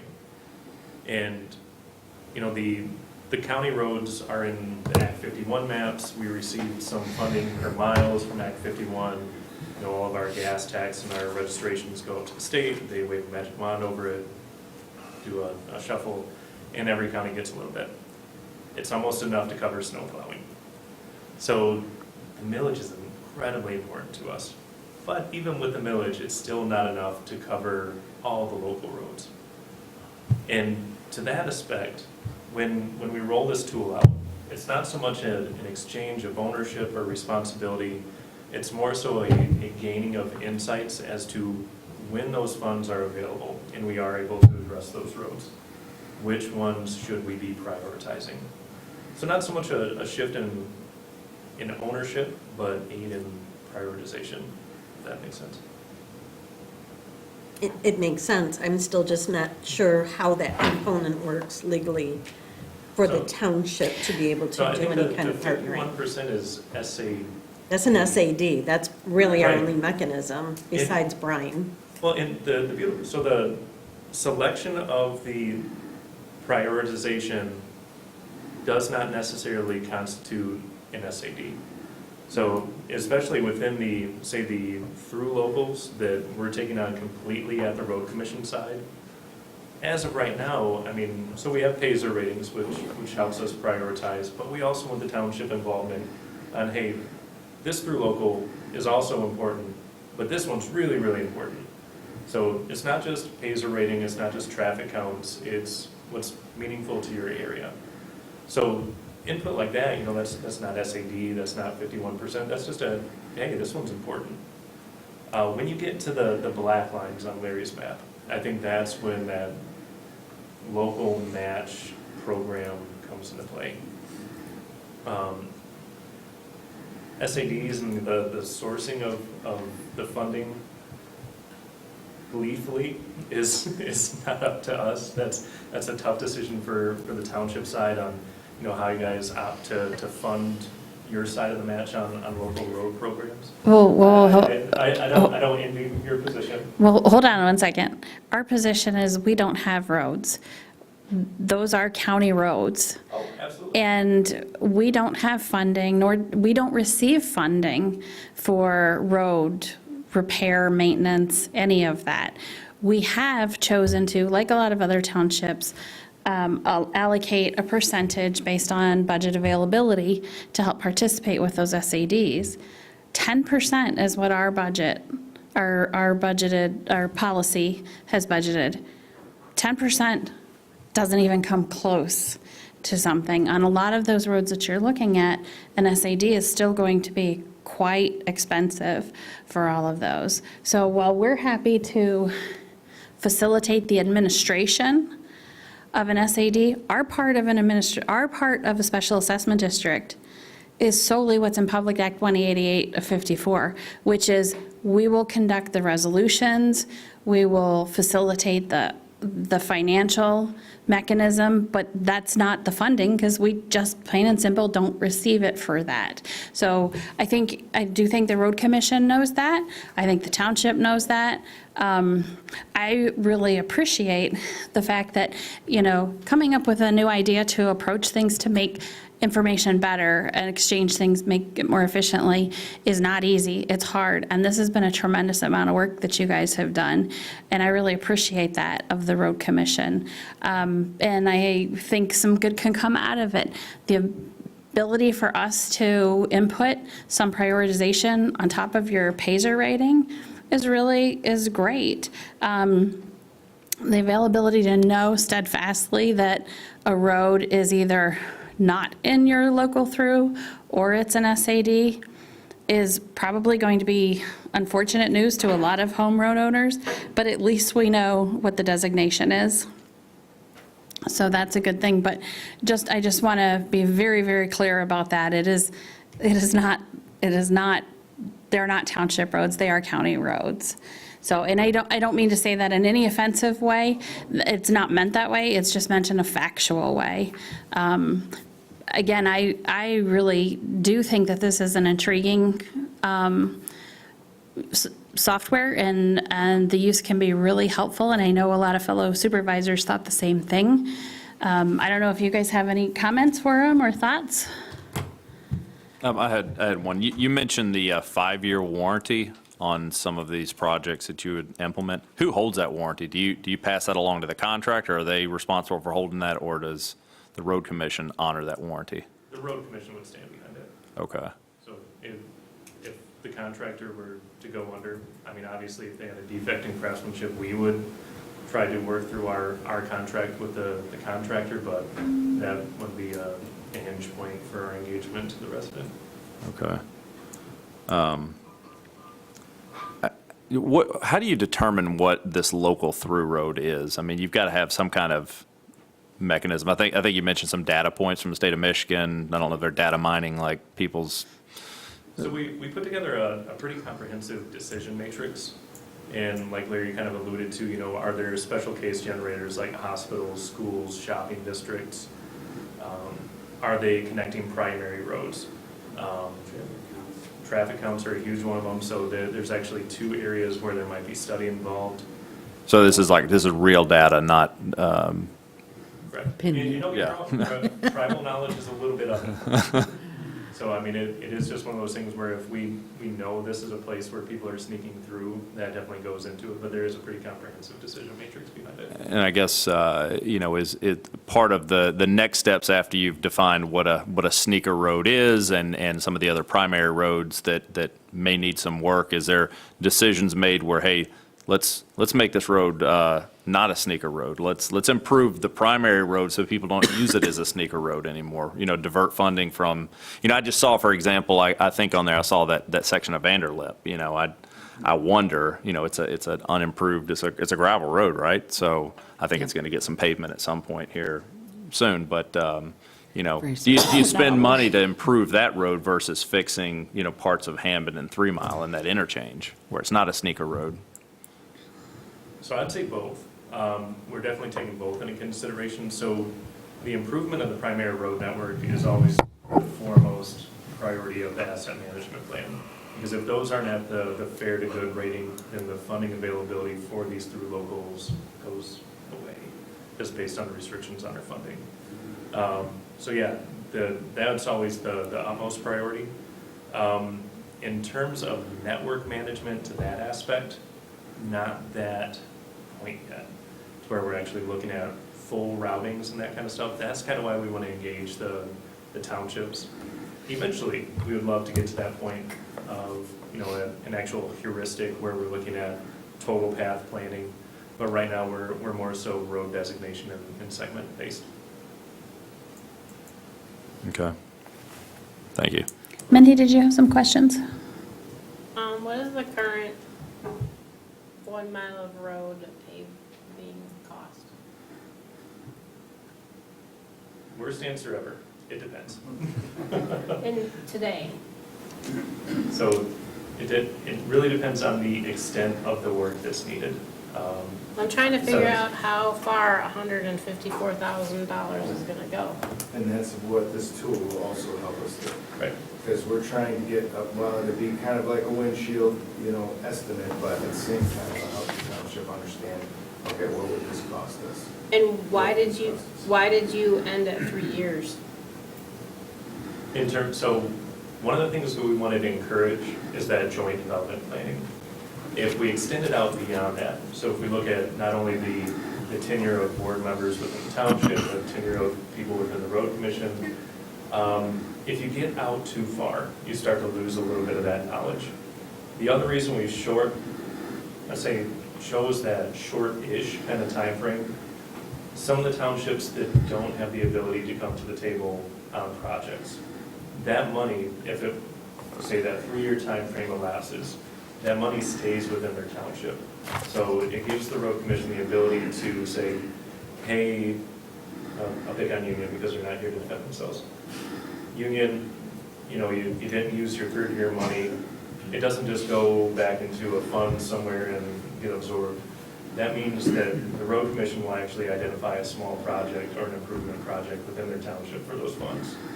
So they'll be able to start to see those small improvements, even if they're not willing to come to the table and work on a joint planning project, or if they simply don't have the base to fund a project, then some of that money will start to flow through. We didn't want to wait too long out and let that build up. So it's not a, So it's not a use it or lose it. No, so. Or not lose Say, it, say lose it. in the example of East Bay, roughly 52,000, don't have the number in front of me, but call it 52. They don't use it at all. That 4th year comes around, you guys are too busy doing lift stations and other cool things. That 52 grand still goes into East Bay. We would say, what kind of work can we get done for 52,000 in East Bay? And maybe it's that small segment of Holiday Road, or maybe it's a small segment of another local road that doesn't warrant a full project. It's a small hotspot. Maybe we deploy often out there to fix potholes. It might be a mini project per se. But yeah, so you still maintain your 3 years. That 3 years would continue to roll, but that oldest year kind of falls off and stays within the township. So it's not a use it or lose it, it's a use it or they tell you where they're going to use it. yeah. You use it or we'll use it here. Right. I mean, I have mixed feelings about this. I get why they're doing this, and it might work out to be terrific. I also see what the flip side of that is, which is prior to that, when they budgeted, I thought it was like 400,000 or whatever it was a year, so maybe it's about 500,000 for local projects, it was kind of a first come, first serve. And if it was a bigger project, it was a bigger project, and that's where the money was.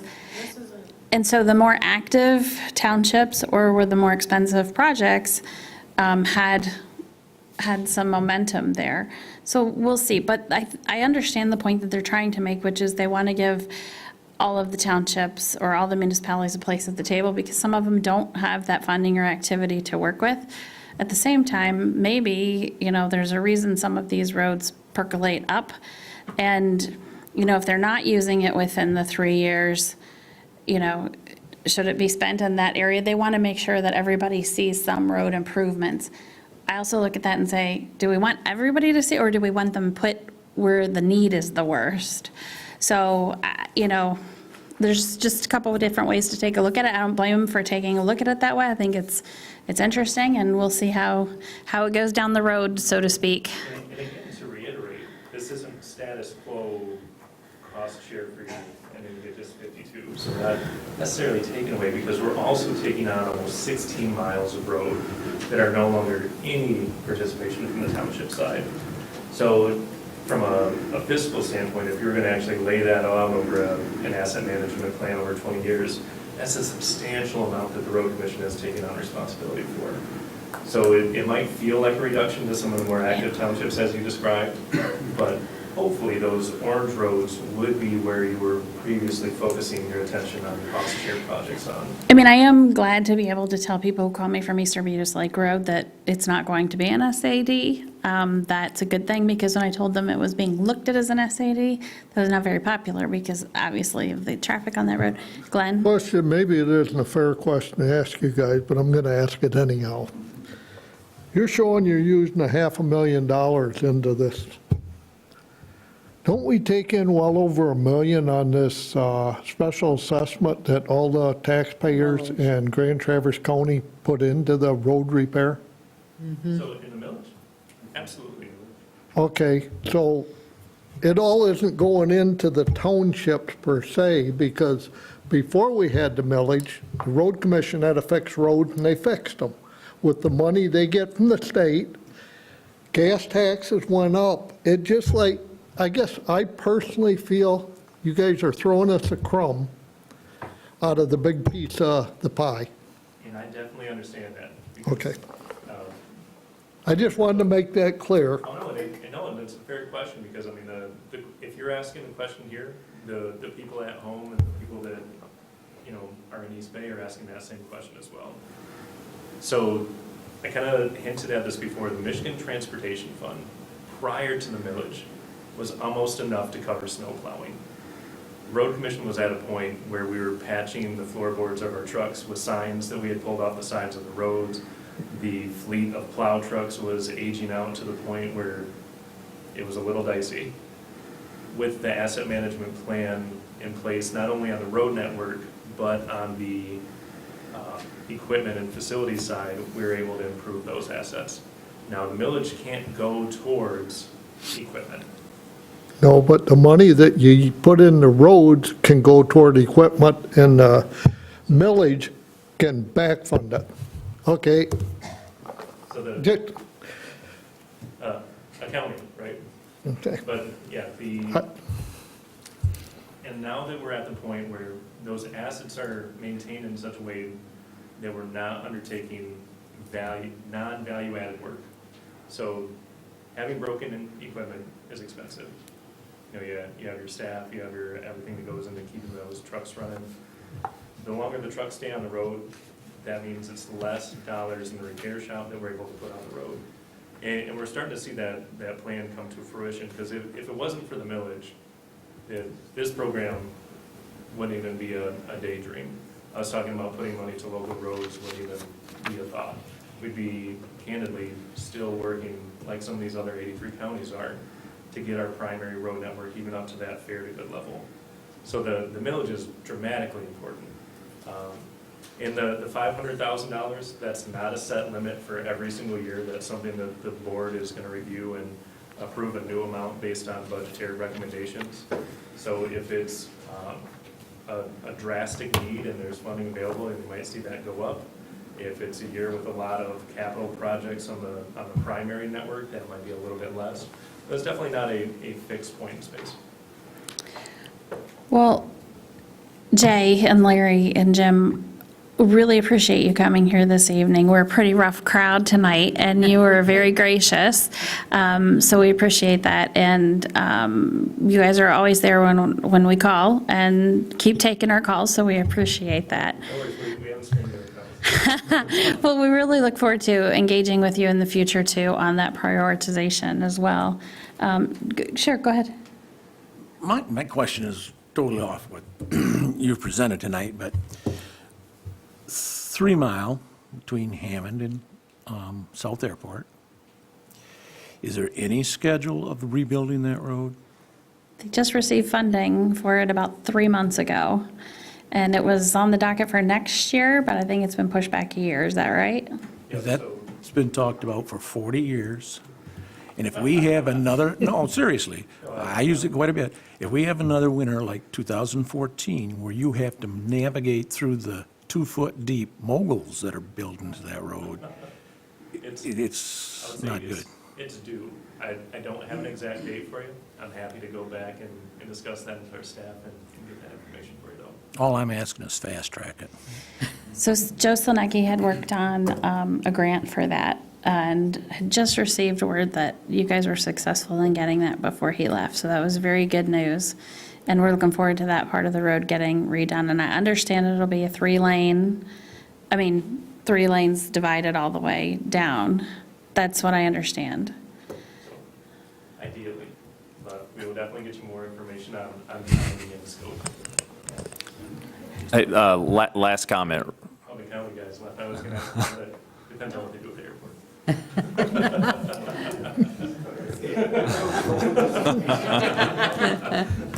Hey, just curious, since Larry's here, the IT guy, this dashboard, this is the East Bay Township view, right? Correct. This is what we see. What do you see? What do you see on the other end as you know, if we're putting forth the effort and putting in comments and pictures and data, what are you seeing on your end? Is it spitting out an Excel sheet with, you know? Oh, yeah. So this is basically an Excel sheet on steroids. Yeah. Plus, it's geographic or geospatial, so we can do all kinds of reports and different queries on it. And yes, we can pull your data, we can pull the whole county's data. And like I said, we have no problem with public data. You know what I mean? We have no problem sharing. Yeah, I was just kind of curious what it looked like, you know, once this thing gets fully baked and, you know, townships are participating and you're getting the data. When you show up to work on a Monday morning, what does your team see? What do they see? Do they see a list of alerts, things that need to be addressed? What? Yep, and that's kind of what Jim was alluding to too. He's like, I asked the exact same question. How do we know this is gonna, you know, do what we think it's gonna do? You know? We don't have to go through and click on a road to see if there's a comment, do we? And no, and he starts showing you. Yeah, so like on the dashboards, we can make these dashboards like this all day, you know, and we can see, you know, how many comments were this, and how many 10s do we have, how many 1s do we have, you know, we can. Where are the comments? When did they come in? Yeah. Who made them? So, you know, we'll be able to spit this stuff out and actually share it with you as well. So if we get the word out and get a lot of comments on this section of 3 Mile he's talking about, change colors and maybe it'll move up in the schedule? Public. Only the supervisors have access to. Oh, okay. This is probably, you guys don't We worry know what it is. Well, thank you very much. Appreciate the time, everybody. Absolutely, we appreciate If you it. guys have any questions, I'll leave a stack of cards over on the table. Yeah, they're Larry's. Sounds good. That sounds good, we appreciate The it. next guys aren't gonna be as thankful as you were because you warmed us up, now they gotta face us. Okay. Okay, with that, we'll move on to East Bay Ambulance. Nick, you want to head up? How are you doing this evening? Good, how are you? Good, you've got a couple things on your list here. Yeah, just the first thing up there is our quarterly report. As you can see, our call volume's been up. We've had a lot of mutual aid into other territories. There's been a lot of high acuity car accidents that we've been helping out with. Oh, I apologize, your header came off of there. I don't know what happened to that. Ah, okay. How about that? Just not as colorful. So we've been fairly busy, fairly steady. We're about up 43 calls over 2021 for the whole year so far. So we're pretty steady and continuing to picking up our call volume. Does anybody have any questions on those?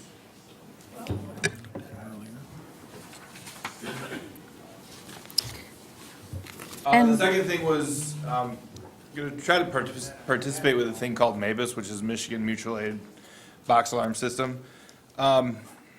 Typically, when we do our mutual aids, it's by individual municipalities, and it's kind of a pain. Recently, a couple years ago, something like that. Was it 14? Not bad. The local fire departments joined this association, and it works better for like large events, things like that. Metro's part of it. So I'm looking to see if we can become part of that. The agreement's in there, and then that's got to be on file with the county clerk as well. Did anybody have any questions on the MABUS agreement for Nick? I guess on the agreement, what you're talking about here, you the chief, fire chief? It's for EMS as well. They didn't change the names in it. I know that, and I did talk to Bill about that, but it is the same. Okay, my biggest concern with it is, and I understand when we have another Gaylord or what have you, the problem is, like, when Metro, they had extra people that could go. We don't have that. And if we take our ambulance and, just for discussion, say it's going to Gaylord for an emergency, who is going to take care of our patients, our residents? So that, part of that is we may not send somebody if we don't have anybody available. Just because we have this doesn't mean we're required to send somebody to do that. No, you got to call them up or Yeah, answer we to can work it. on backfilling our Yeah. staff before we send them and go from there. There will always be somebody to respond for our citizens in the event of something happening. Just like mutual aid right now, if we transport somebody to the hospital, we have MMR or Paradise or somebody else that comes in to back up those calls. Personally, I would like to see the agreement between internally, not a association.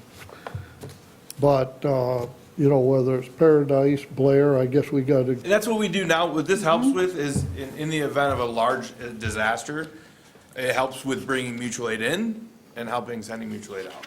And getting reimbursed as and getting well. reimbursed as well. We still have those mutual aid agreements like with Blair Township and, okay, but the thing is, what I'm talking about with this, we go to a large, if we pull our ambulance out, we got none. We got to rely on somebody else, and I don't think that's fair to our residents. Our residents are paying for that ambulance, and to take it and go someplace else, I mean, I'm not opposed if there's a unit that can do it and still have our people covered, that's one thing, but when we're relying on, and I'm not even going to mention any ambulances, but I think we all know what I'm talking about, that's got 2 cars to cover majority of this area. And in this event, that's where, there's always going to be coverage. We would never strip the area, the county, the region unless we have coverage for our own people before we do that.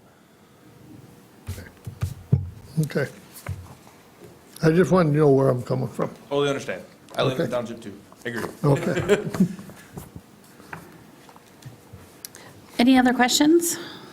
Is there a motion? The same line as Glenn's, that if we're busy enough, we're so busy helping others, what's happening to those emergencies that happen here. And I agree that the quality of care we have put in place is because that is what our residents expect. Exactly. So this document, this agreement doesn't take care from our residents. It helps in, there are extreme situations that will happen, like a Gaylord Township. But as Nick says, they don't just leave the township and leave it unattended. What it helps us do is be more agile in those extreme situations, to be able to provide service to our residents, others if need be. I mean, there could be an issue where, it's significant and we just put on another truck for 36 hours, 48 hours. And then this allows us to supply aid and receive aid and be reimbursed for that. Yeah, just because we have this agreement doesn't mean that we are required to go help. I mean, if we run to a point where we can't find the extra staff to come in and backfill, then we don't necessarily need to go. I would never leave us in a situation that we would have. No, I just, So the scenario kind of would be is that we have 2 ambulances. So you get people to come in, you could send one Correct. to Gaylord and keep ours here to. Correct. Exactly.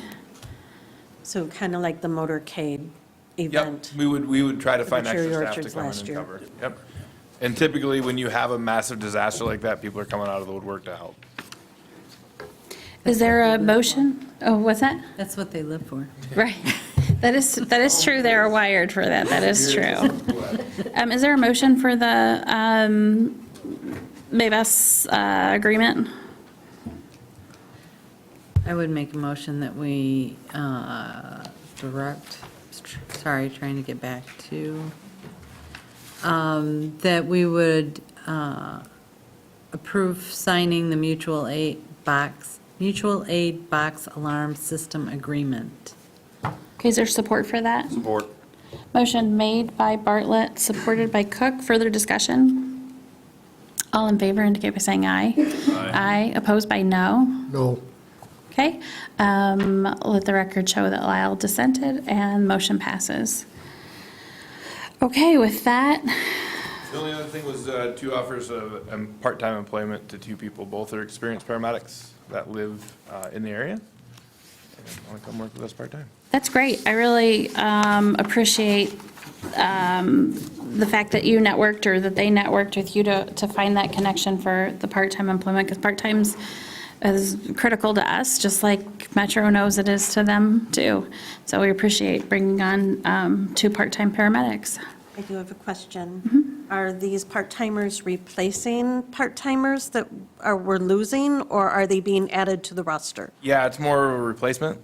We have 6 24-hour shifts a week that are filled by part-time, and we have lost some to go to other jobs or different areas, and this is just kind of filling that gap back in, hopefully a little So bit, to maintain status quo? as much as possible. Both these people have full-time jobs elsewhere, so they're going to be able to help us when they can. Is that going to be enough? Are you still looking It's for never more? enough. We're still Yeah. actively looking. I do spend a lot of time on the truck lately, but It is that time of year. It's summertime in northern Michigan. It is very difficult staffing. So I guess to add on to my question then, is there a percentage of calls we're missing because we don't have the staff? missing calls because of that, no. I think we're missing a lot of calls because when we do get one call, most of the times we get a second call. I shouldn't say most of the time, fair amount of times we get a second call. It's July, June, May, we've been busy. But we don't have an on-call staff that live within our area to be able to staff a second truck quickly, enough that MMR or another agency can respond and assist us with that. Because they're also having the same shortage of staffing. Well, and this is one of the reasons that we have put forward the ECHO, not only to some grant programs, but also into the ARPA funding, because it would help with the situation too. Yeah, we could still respond, and we wait about, an average about 15 minutes for mutual aid, 15 to 20 minutes for mutual aid, depending on where it is and what it is. So that would help with that part. Mindy? What does ECHO stand for? It's just a term that they call for, and it's an ALS non-transport ambulance, or rig. So it's a Tahoe with ALS drugs in it and cardiac monitor and all that stuff.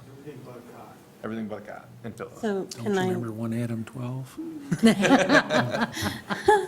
Yep, there's Alpha, Echo, Delta. It's not ever. it's like military talk. Sue? Thank you. I guess I understand the ECHO, but you've just also stated that you're spending an awful lot of time on Blue. If you aren't on Blue, but you're in the ECHO, you're still doing the responding. So I guess my question is still, do we have enough staffing to cover the needs of the township? Or do we need to, as a board, look at more staffing? Well, that's part of what we'll be doing through the budgeting process. I mean, it sounds like we're getting to that point. Well, That's what I'm hearing. If we're not increasing with these two, we're maintaining status quo. That is, not to pull up other things, but that is one of the reasons that we looked at providing service when Acme Township approached us, was because it leverages that staffing problem so much easier. I mean, because then we have additional staff, has a, Calls for missing, but yeah, I mean, I think, like Beth said, I think working through our budgeting process, I mean, is gonna be a topic of conversation that we're gonna talk about a lot, I'm sure. And just moving forward to make sure that we have the right amount of staff in the right places to do what we need to So do. we as a board are getting the heads up that this is going to be coming to us at the budget, so be prepared. you would be reading into that at this point. We're going through those discussions internally. But right now, we have the MABUS system in front of it. Oh, I'm sorry, the offers of part-time employment. Is there a motion to I'd approve make that those? motion. Support. Okay, motion is made by Lyle and supported by Escortade. All in favor indicate by saying aye. Aye. Any opposed by no? Well, please thank them and welcome them aboard. Okay.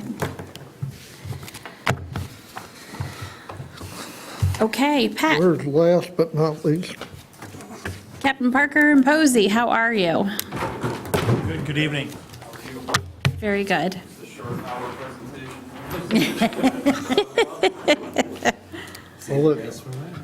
While Tony's setting up the computer, we appreciate the time to come before you today. This is a revised presentation that we gave to our citizens back in February, and we were a little over an hour. Hope to get out here in about 20 minutes. Is that okay, and we'll hurry through it? Yeah. So, thank you. So what we wanted to do was, there's a lot of annual reports that were given tonight.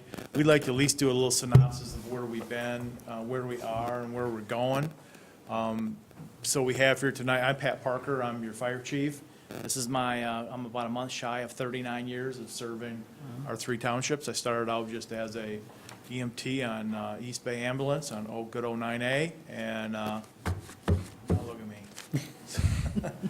Tony, you want to introduce yourself? Tony Posey, I'm the operations chief for Metro Fire, coming into my 19th year with the department.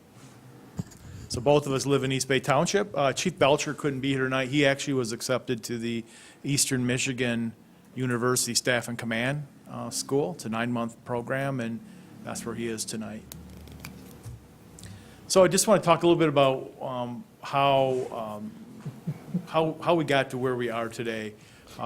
All the little townships and communities, such as East Bay, created little fire departments. Matt's dad was one of the founders. They worked out of a secondhand honey dipper truck. They cut wood in the fall, and they had people all night long putting wood on the fire to keep the fire truck from freezing. Those are some of the pioneers that came before us. They made a lot of sacrifices to protect the citizens in our community.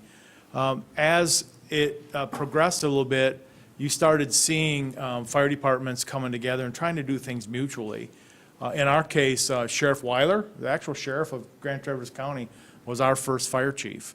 And that's the old Red One engine there. On brush fires, he would take some inmates out with him and fight fires. And then again, it kept evolving. And I think in the late 60s, we saw a need for an ambulance. And one of the Olson boys drowned in High Lake, and there was an impetus, we can't wait for that rig to come from the jail. And again, things evolve. So in the, probably in the 70s, all the fire departments in the area were actually overseen by the Grand Traverse County Supervisors Association. So there was a Supervisors Association then that kind of oversaw that. Didn't get into a lot of the spending. The spending was still done individually in the townships. So in about early 1980, Metro was created, and it was the townships of Acme, East Bay, and Garfield saw a need that their communities were growing at a rate that was. And Dad. Yep, that was way faster than what the rural townships were growing, and so we needed to up our spending. We had hydrants, we had trucks that needed to pump volume instead of high pressure, and so again, we evolved. So you can see in the upper left-hand corner, that's the ladder truck that we bought after becoming Metro Fire, and that's actually a fire at the drive-in theater on Mount Hope Road in Acme Township. We can see some Station 9 people there. I saw, Sue, you have some smiles. You probably know every one of those people. And in Garfield Township was really a pretty new fire department, started in 1978. And so we all came together and we've grown. One of the things that we have now is we have a modern fire department. We follow training regimen. We follow NFPA standards. We have our own fire prevention ordinance that we, actually it's Acme's fire prevention ordinance, East Bay's, Garfield, we just enforce that. We have a modern fleet, and we're pretty proud of where we've come. So in October of 2008, we actually became a recognized fire authority. We kind of beat the airport to the authority business. And this was a way that really locked us in and cemented our relationships. We've had some rough roads along the way, but in the end, at least to the firefighters, we don't have any township lines. We're just 110 square miles, and we all work to rescue and save people. And I had way more dark hair then. Our mission statement is, what you would think from a fire and emergency services organization. Serve our community and safeguard for life and property, and do that through education, intervention, and quality response. And we really zero in on that quality response. After every call, we come back to the station and we look at how could we have done this better? Was there a better way to do? Is there a more efficient way to respond? And our vision is really, if we were to look down the road 10 years, what would we like to see? And so we'd like to see a work environment where our employees live the vision and the values. We want to be respected in our community, and I think that we have done a pretty good job there, but we never want to lose that respect. We never want to take that for granted. And so we have to keep trying to do better. We'd like to be recognized as a leader and an innovator, and I think that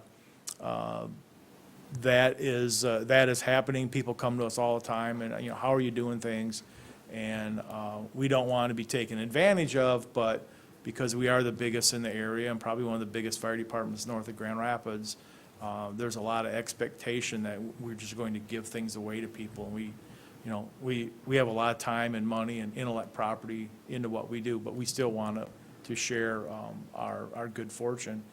We would like everyone in our organization to be highly motivated, trained, skilled, provide superior emergency services. And we indoctrinate that into every person when they come into Metro.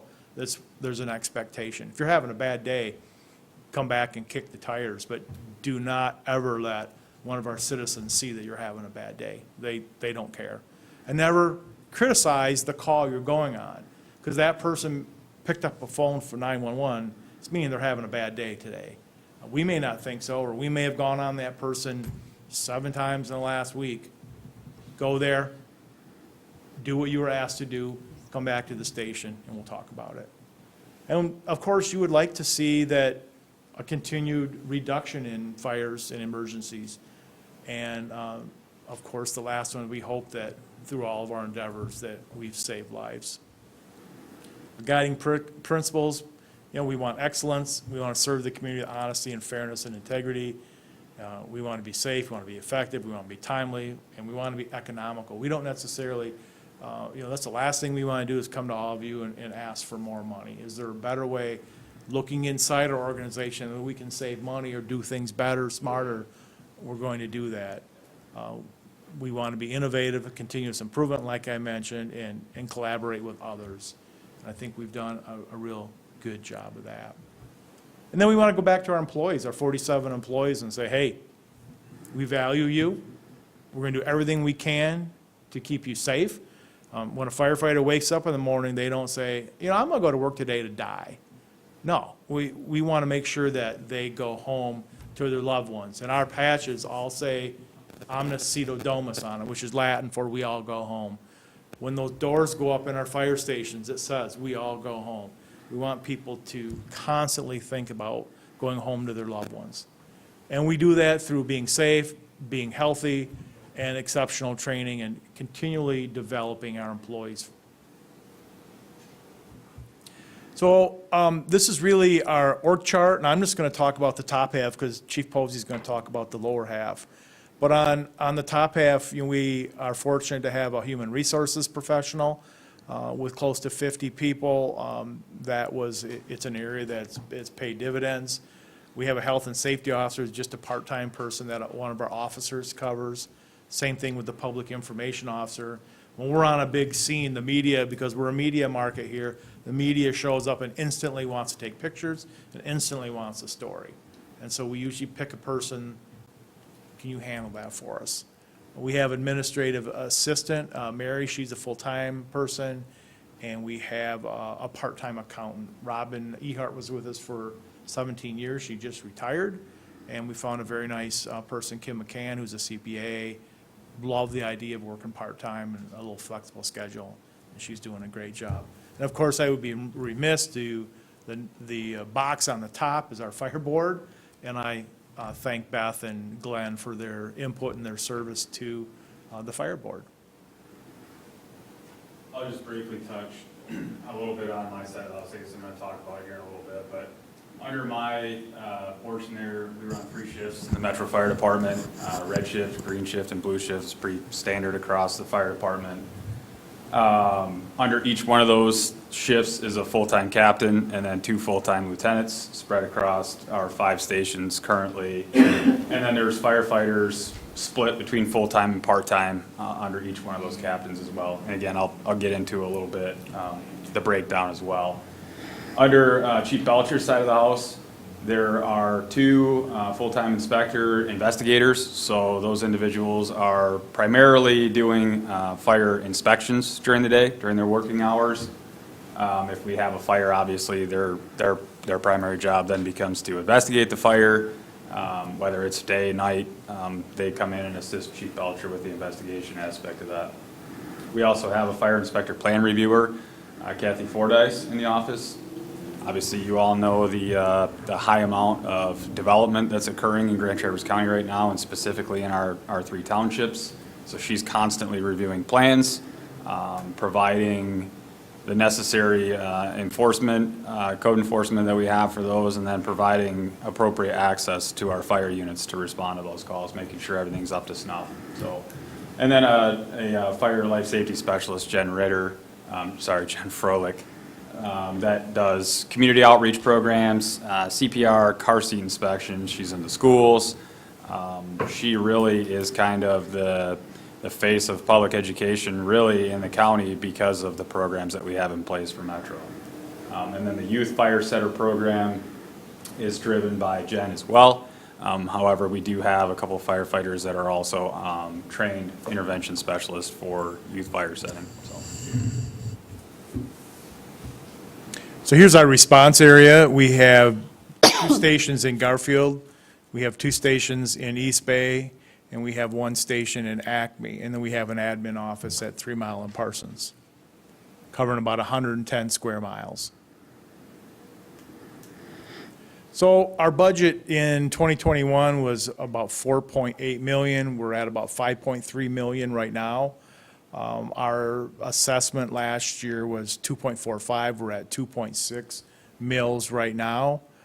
Some of the big purchases that we did last year is we bought a 3,000-gallon water truck, and we bought a command vehicle, and we did some improvements to Station 9 and 11. This year, we have 2 more squads. We have another pickup truck coming and another command vehicle coming. So you want to know where our expenses go? 71% is labor. You know, just like a lot of organizations, the days of volunteerism are long gone, and we're having trouble, like a lot of other organizations, trying to find people to come in and serve and be in the fire service. It's about a 6-month project to become a firefighter, and then your medical training's on top of that. So before we can get a brand new person that has no training at all, we're approaching 2 years before they can, you know, ride a truck and really be effective for us.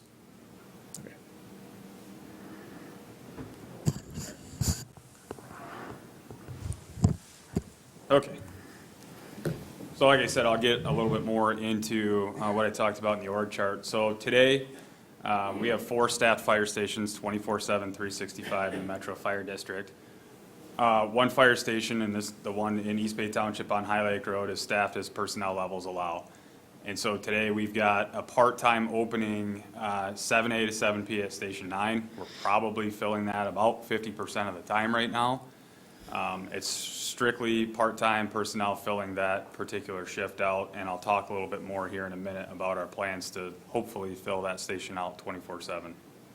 As I said, we have 3 platoon shifts, and each shift with a full-time captain or supervisor that is responsible for all firefighters that are on duty each tour, and then 2 shift lieutenants. So our full-time firefighters currently work a 48-hour on, 96-hour shift schedule. We switched to that schedule in January, and that shift schedule has actually worked out very well for our personnel to come in. We probably have about half of our full-time personnel that even live in the area.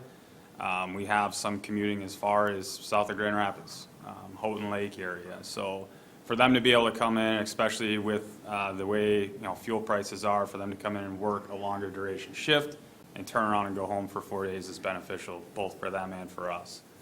We have an average of 9 firefighters on shift per day between full-time and part-time, so we have 8 full-time firefighters on each shift, and then 1 to 2 part-time, depending on what our staffing levels allow. And this is, our part-time firefighters can work up to 36 hours a week. It doesn't mean they all do. We have some that work 8 hours a week, some that work 8 hours a month, and then we have a few that work that 36 hours a week. So we're trying to bring on additional part-time personnel, just like everybody else is in the community, to try to supplement our full-time staff. And our vision is really to have a minimum of 1 Metro firefighter in all 5 stations by 2023. So when you look at our current staffing model, second quarter of '22, this is kind of where we allocate our personnel on a daily basis. We have a full-time shift supervisor out of Station 1, which is down the road in East Bay Township, as well as a full-time firefighter, and then a part-time firefighter position for 24 hours. And again, that's what we schedule. That doesn't necessarily mean that that gets filled. And I can tell you, again, about 50% of the time that's filled out. Otherwise, that's left open, and there's 2 firefighters in that station. Station 8 in Acme Township, there's 2 full-time personnel. One of them often is a lieutenant, not always, but there are always 2 full-time personnel there. Station 9, as I said earlier, 12 hours, 0700 to 1900. Again, we're filling that out as we can fill it out with part-time personnel.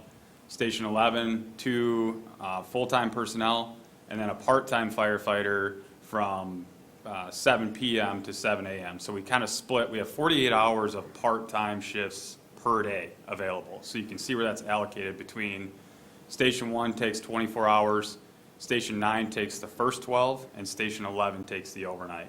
And again, I would say the Station 11 overnight we're rarely filling. That's not, I mean, it's a priority for us, but we would rather, if we balance the load, we'd rather put somebody at Station 9 during the day than put somebody overnight at Station 11. It just depends on the availability of those part-time personnel. This is where we would like to be.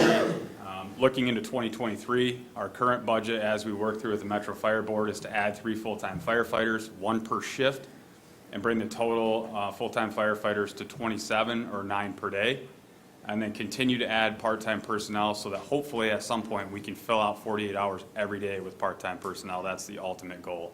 So adding those 3 firefighters, every 3 firefighters we add as 1 per shift. So if we want to fill 1 position, we're adding 3 full-time firefighters, and what we're doing with that is allocating that to Station 9. So 24/7, we at least have 1 person at Station 9 on High Lake Road, which is a critical component for us. It's a large area, it's rural, and it really takes away if we move Station 1 out to cover a call in Station 9's area, Station 11 jumps to backfill, Station 8 jumps to backfill. So even having 1 firefighter there to get a truck out the door is critical. And again, providing additional response to the East Bay ambulance personnel is really critical. So with the 3 budgeted, that's the plan, is to allocate them to Station 9. So here's kind of the caveat to that. One of the things that we're excited about is we applied for a SAFER grant. We've done this several times in the past, unsuccessfully. The SAFER grant is a FEMA-based program. This is the first time ever that FEMA has allocated 3 years of funding 100%. It's always been some type of a match, whether it's 60-40, 70-30, it steps down over a 3-year period. FEMA, for the first time, has said, we will fully fund your firefighters' wages and benefits for 3 years. After that, obviously, it becomes the responsibility of Metro Fire to, continue to fund those, but it's essentially, they're covered for those first 3 years. So we put in for a FEMA grant for $1.5 million for 6 firefighters. And this, not to sidetrack off of it, but this isn't in addition to the 3 that are budgeted. We're hoping that we get SAFER, and that the 3 firefighters would then be allocated to like a public improvement fund. Our goal is to hire 6. And the reason for that is because if we go back to this, it would put 2 firefighters at Station 9. It would put a full-time firefighter at Station 1 and 2 firefighters 24/7 at Station 9. That's really where I feel our staffing model should be. But in order to achieve that, obviously adding 6 firefighters on all at once is difficult to do, both from a personnel and from a budgetary standpoint. So the plan, if SAFER didn't come to fruition, would be to put 3 on in '23 and hopefully plan on budgeting for 3 more in '24. So that's kind of where we're at with that. FEMA it's a $500 million pot, and there's 500 applicants awarded. So basically $1 million per, although it doesn't work that way. Southeast Michigan fire departments have been awarded as much as $10 million in a SAFER grant. So I can't speak to one even in northern Michigan that's been awarded. We hired a grant consultant this time to kind of work with me to go through all of our data, all of our numbers, make sure we had all of our ducks in a row. Hopefully, awards finalized. They opened May 31st. We haven't heard anything yet, which is really good, because usually you get the Dear John letter in like the first 2 weeks that you got turned down. By the end of September, we should know. And that was a much longer process before. It used to be like first, second quarter of the following year that you even heard. So by fall, we'll know whether we got the grant or not, so. Tony, can you just mention on that staffing plan why it's so important to have those numbers because of the capacity that you need when there's an incident, the number of firefighters you need? Yeah, so our goal by NFPA standards is to put 15 firefighters on a scene within 10 minutes. Super important. There are a lot of roles to fill out on a fire scene, and if they're not filled out, somebody is taking on multiple responsibilities. So if it's the incident commander might be taking on accountability and safety and staging. Those are all supposed to be allocated positions on a fire scene. So on a normal response for Metro Fire, if we had, let's just say today, we have 8 full-time firefighters on and 1 part-time firefighter.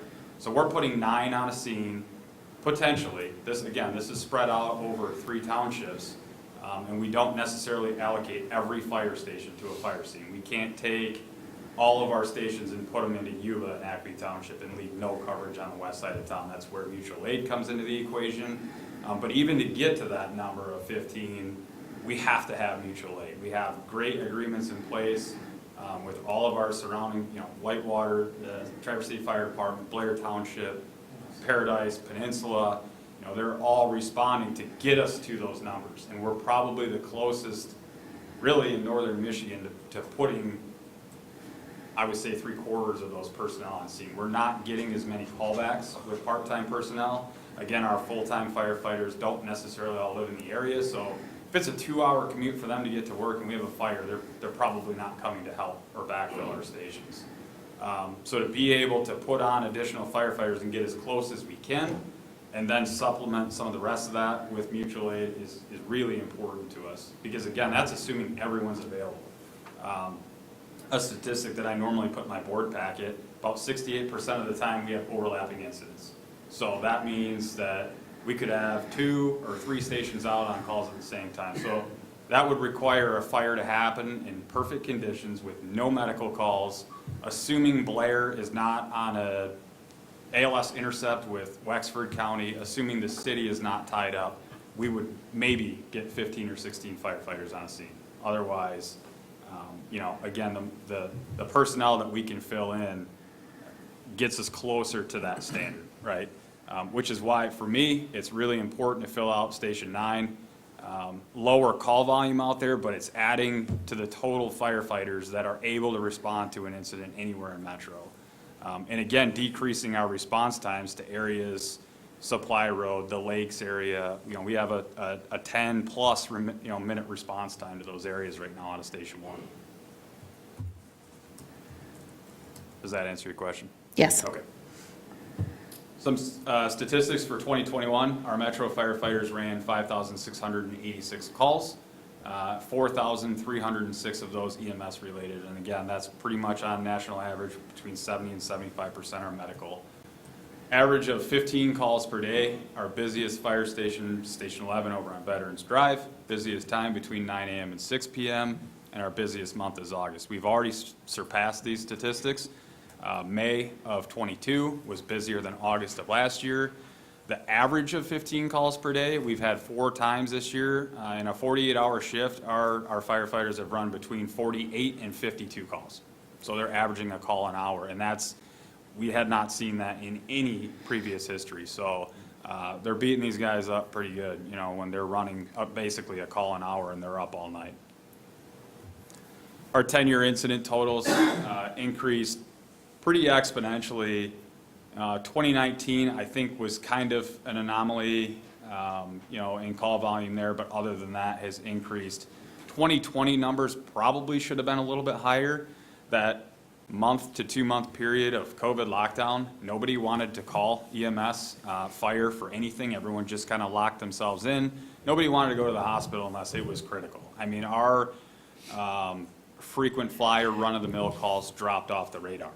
For really a period of probably 2 weeks in the beginning, it was almost eerily silent in any of our buildings because people just didn't want to call. So those numbers probably would have been a little bit higher in 2022. We'll see well over 6,000 calls. We're on pace for about 6,100 calls right now. Responses per station, again, just a breakdown of where those numbers lied. Our out-of-the-area responses would be mutual aid to any area really outside of Metro. So that could be Paradise, the city, Blair, Peninsula, Whitewater. Obviously, we had a response, as you all know, to Gaylord with an engine company and myself. So all of those are included in our out-of-area responses. And then fire incidents by month for 21. Again, August being the busiest month, and we've already surpassed that.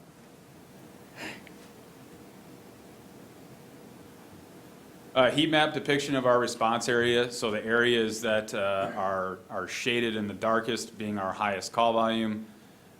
You know, obviously that goes along with populations such as the Lafreniere corridor account for a high call volume. And again, that ties in the nursing facilities along that road, as well as the multifamily complexes in that area as well. You'll see a few areas that are kind of scattered out both in East Bay and Acme townships that are darker. Those are typically frequent flyer calls or probably a skilled nursing facility in the area. And that Grace McDonald Park is probably the purple one. Yep. And Seaview Landview. Yeah, the darkest purple dot there in East Bay is that Seaview Landview area right at 4 Mile and Hammond there. So again, that's just higher density and more frequent. We have several frequent flyers in there. So again, as I alluded to a little bit with our response times, accreditation standards call for firefighters to be dressed and out of the station within 90 seconds during the day and 120 seconds at night. Our department averages a 92-second shoot time, or that's basically them getting up day or night, either getting out of bed or getting ready to go, stopping training, getting in their gear and out the door. So the shoot time starts at dispatch and stops when they check en route to the call. So I'm pretty happy. You know, my goal was when I came in to average 90 seconds day or night, and our guys are doing really a great job of achieving that right now. And then response times, the NFPA 1710 standard establishes a 9-minute and 20-second response time for not less than 90% of those incidents. We're averaging about a 5-minute and 32-second response time right now. And again, that takes into account all of Metro. We do have those anomalies, and again, our focus is really out in Station 9's area right now because that drives our average up a little bit in response time. On the EMS side of things, so GT MESA Metro Fire provides basic life support, non-transport care. We obviously work in conjunction with the Township ambulance here in East Bay, as well as MMR in Garfield and Acme Townships. We treated 4,958 patients in 2021, 205 of those being motor vehicle crashes, and at least 11 of those requiring extrication. So when we say we treated patients, these are calls for us where we were hands-on a patient, either before EMS transport arrival or working in conjunction with EMS. So this isn't like a show up and we get canceled. This is hands-on. We did a patient care report on these patients.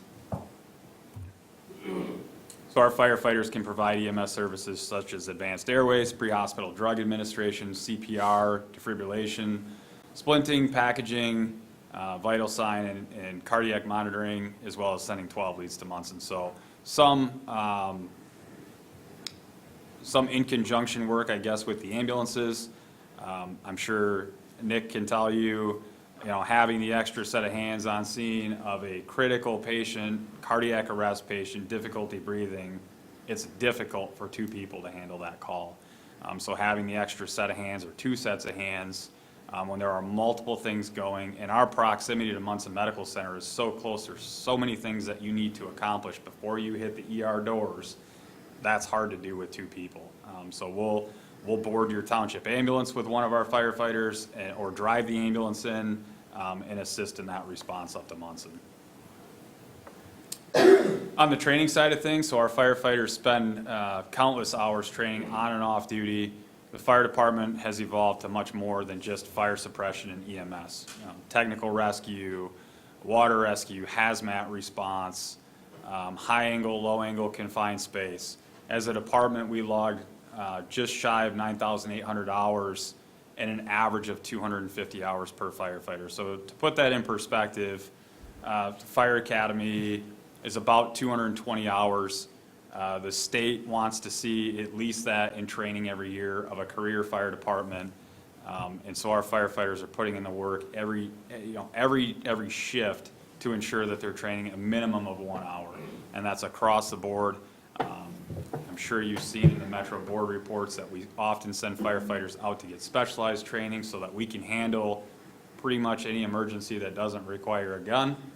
Enter your CPOs in East Bay, we're able to handle that emergency. So super important. Training's a component for us that we've built on over the last couple of years. We've instituted a training officer in our department, which is one of our full-time captains. He does nothing in the training realm other than monitor what everyone is doing, meeting the state CEU requirements, meeting for both fire and EMS, meeting our special operations requirements. So we're keeping a pulse on making sure that we have the best trained firefighters in the area.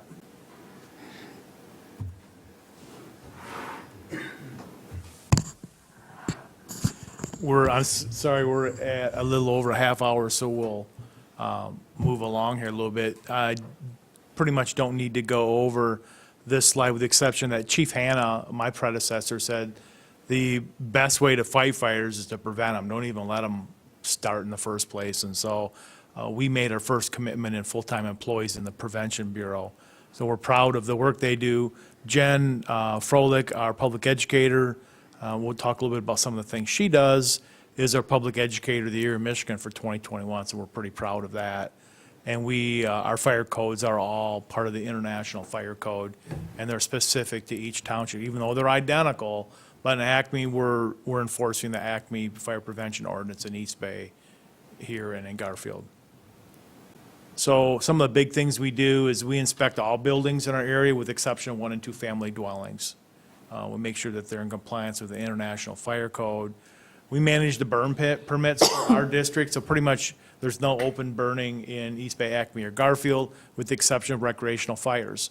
Now, there's some exceptions to that, but because of the International Fire Code, people just can't go out and burn stumps and burn leaves, burn grass clippings. It's not allowed. Our big work is the assemblies, churches, big boxes, all the hotel, motels, restaurants. That's something that we hit in about April. We do all the plan reviews on all new construction that Tony mentioned with our fire plans examiner. But we also are a third party for Grand Traverse County. So we look at all the other, for fee, we're doing work in all the other townships on fire protection systems, alarms, and sprinklers. So we bring in another $50,000 a year doing that. Also, Brian's side of the house also does all fire cause and origin. So Tony mentioned the 2 people that are fire inspectors. They're also fire investigators with Chief Belcher. So anytime there's a fire, we need to come up with a cause and origin. Doesn't mean we're always going to find one. There are some that are considered undetermined, but we at least make the effort to do that.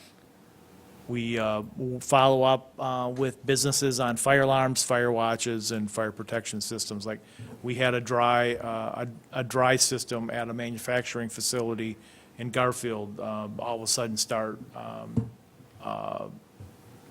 flowing water. We investigated that, and this morning we found out what happened. Also, Brian's side of the house manages our social media, so having a full-time public educator, Jen, does a really good job of making sure that our message is getting out. Brian's also in charge of all the NFIRS reports, and that's the National Fire Incident Reporting System. Every call has to have a report. Big education programs is we're out into the schools, senior living facilities, businesses, industries, civic groups. One of the big pushes Jen has right now is our fire extinguisher training and hands-only CPR. Had really great response with that. She also is the host. We are the host agency for Safe Kids North Shore, and so it's an injury prevention program. Big part of that is child safety seats. Every baby that leaves Munson, the mom and the dad or a parent has to go through a child safety seat before they even let the baby leave. And then, of course, we work on the youth fire setter intervention programs. We have a young person starts a fire. We want to get to them early in their lives, make a difference, make some changes so that they don't set fires when they're adults. You can see our fire totals. 18 of them were 1 and 2 family residential. 12 were in commercial businesses and retail. 7 were in apartments. 2 were in a hotel motel. 2 were industrial, and 1 was in a church. So thankfully in 2021, we had 3 injuries from fires, 1 fatality, unfortunately, and our firefighters experienced 6 injuries. So our causes up there, you can see electrical. Arson is what really concerns us, that our fires, that arson is number 2. So we're letting people know that if you light a fire in our area, you're going to get caught. And so we go to all means, all ends to try to prosecute those people. Smoking, cooking, and then youth involved.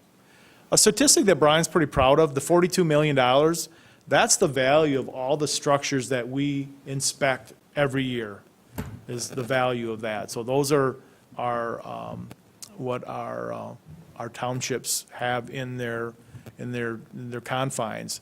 And of that, 2,384,000 was lost. So we've got really a save percentage of 94%. So what happens when a person completely loses a building? There's many times they don't rebuild. And in this case, we've kept the value up in our 3 townships because of our efforts at the tune of 94%. We're big in the smoke alarm campaign. I think you guys have done a great job of getting the word out to your townships with your newsletters. Because of COVID, we don't do the big blitzes. We don't, after work, or after dinner, we go out and hit the subdivisions. We're slowly moving that in, but you can see our statistics there. Scary part really was that 58% of the alarms that we checked, they weren't working. Either batteries were not working or they had expired. So 43% of the homes that we experienced in 2021, 43% did not have working smoke alarms. So our work is not done. We have to hit that. You can see Brian's totals. His people are very, very busy. You can see the East Bay total that we had 424 inspection activities. Garfield being our biggest, of course, had 2,000. But big ones are annuals, and a lot of times the annual inspections turn into re-inspections because we find something to go back, and you can see the firefighter right to know and the rest of them. This is a program that's actually a pretty good emoji of Jen. During COVID, she created that. So emoji Jen or cutout Jen or whatever you want to call her created programs for the schools. And it was the same message, so she didn't deliver it in person, she delivered it virtually, and the teachers loved it because a lot of them were doing virtual teaching. They were able we were able to get our message out, and the teachers appreciated it because they were able to take a break, and virtual learning was pretty tough on them. So we're really proud, and I think this initiative was one of the reasons she received the Public Educator of the Year award. These are really all of her activities. I'm not going to go over that. It's in our annual report, which is online, but you can see she's a pretty busy person doing the car checks and station tours, and the peer support is another thing that we're getting into, that firefighters are having emotional wellness issues, and so she's on that team trying to help our people through that. Jen really does a really nice job, and I'm appreciative of this board and the Metro Board and funding that education piece, because not everybody does. It would be nice to have her come sometime too and present. I think the board would love that. You ready for more than an hour talk? We're hurrying along here, go ahead. So that's it in a nutshell. We're very thankful for all of your support. I know I'm proud of the work that our people do. I hope you are as well. So we're here to answer any questions or move on. I know it's getting late. We really appreciate you being here. Does anyone have any questions for Pat or for Tony? Just one. So the timeline is for 2023 to hopefully fully staff with 2 full-time Metro, or to do 2 Metro employees at Station 9. One in 23 and another one in 24. Okay, thank you. Right now, we have 2 sleeping quarters. What are your thoughts on how this is going to work with our ambulance and firefighters there? Well, we're currently working with our architect right now. He was in last week, and we're doing a study on what we can do. The easiest thing might be is to move the 2 current bunk rooms right now would be to make one an office for the ambulance director, make the other office for the community policing officers, and then what is the office now would be bunks. So Tom Nimitz from Cornerstone thinks that probably is the most efficient to do, and we're waiting back some of his initial findings on that. But yeah, it'll be an issue. Right. Are those walls fireproof? Do they have the firewall protection like we had to add for the sleeping quarters? Do you guys know that right off the top of your head? Well, the big thing there was, we don't think that the well is going to be big enough to put sprinkler heads in, so we're going to have to put egress windows in. So the grade that's there, he's pretty sure that we're able to make those egress windows, and we won't have to go through the extent that we did on the other side. Perfect. Thank you. I appreciate it. So we did include the draft budget in here, not necessarily to go over tonight, but that has been through, just so you know, that has been through Metro's Finance Committee and to the full board as well. And the full board, while there's been no vote on it yet, it is pretty collaborative that they're wanted to see that go to the board for a vote at our next meeting, the end of July, and then that will come back to this board for a resolution to pass following that. So we'll be seeing you back shortly. Absolutely. To go over that. Hopefully we can get to you early after the new year, next year. Sounds good. Good. That sounds good. Thank you very much. Thank you. Have a great night. You do the same. Okay, with that, we will move on to our last agenda item, which is planning and zoning. And we have Claire Carner here. She has 4 items in front of you: the quarterly report, the 3 Mile Trail Extension MOU, short-term rental ordinance review, and then the zoning ordinance working group. How are you tonight, Claire? Thanks for sticking with us. Yeah, because I've been sitting. Okay. Be careful out there, guys. All right. So first, First, I'll start with the Planning and Zoning Annual Report. It's been a pretty busy year so far, so I'll just highlight a few items that are in your packet. So the Planning Commission's taken action on 10 different site plans so far in 2022, and then there's been one recommendation on the PUD that's gone to the Township Board. We've approved one zoning text amendment that's gone before the board, and the Planning Commission's currently working on another zoning text amendment. It's related to non-motorized or similar use stream crossings. There's been, the ZBA has acted on 6 appeals. 2 of them were denied and 4 of them were approved. You'll see there's 78 land use permits that have been issued. That's pretty similar to where we were at this time last year. 5 transient activity permits. There have been 34 new short-term rentals in 2022. I think a lot of it was kind of spurred by the moratorium and taking a look. So you'll see that there was a big increase in short-term rental permits that were issued kind of over the last month or so. We currently have a total of 169 as of today, short-term rental licenses. Preston has been very active with code enforcement activity. You'll see there's a summary in your packet on some of the key code enforcement items that he's been working on. We've also been busy with some of the long-term planning projects. So we've issued the RFP for the construction engineering for the 3-mile trail extension. That closes on July 20th. And we're also working with partners on the Safe Routes to School, both programming and infrastructure piece of that effort. As you recall, the master plan was approved for public distribution. That's out. The Planning Commission will be holding a public hearing. Probably the beginning of September is when we haven't scheduled that yet, but the end of the 63-day period is just the beginning of September.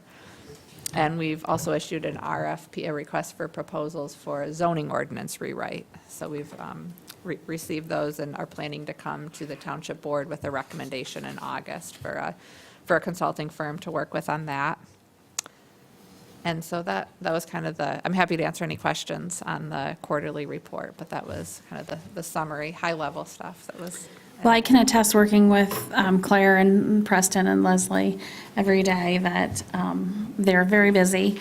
Just so all of you know, and I think you do, Leslie is on a short-term leave through the end of August. And so we miss her and we look forward to her being back. And yeah, with that, are there any questions on the report? On the permits and licenses, unless I'm missing something here, you've got single-family dwellings. Is there any multifamily? Yeah, that is, no, actually, none of those have been multifamily. So we've approved a lot of multifamily that are kind of in process being constructed, but we haven't actually issued any. So these are just Single-family. permits and licenses issued this calendar year. They don't take into account things that may have been issued last calendar year but are now breaking ground this year? Correct. Okay. Yeah, so all of our multifamily is breaking ground right now, but the, land use permits have not been issued for those. And that's a good question, actually. So I think those might, so like for Bayview, issuing a permit for an apartment complex, I think that might be currently being, it's under the commercial category, so I think that would probably be a good thing for us to break out, because I think that's being kind of captured in commercial, which it's not commercial. Right. So that's a good point.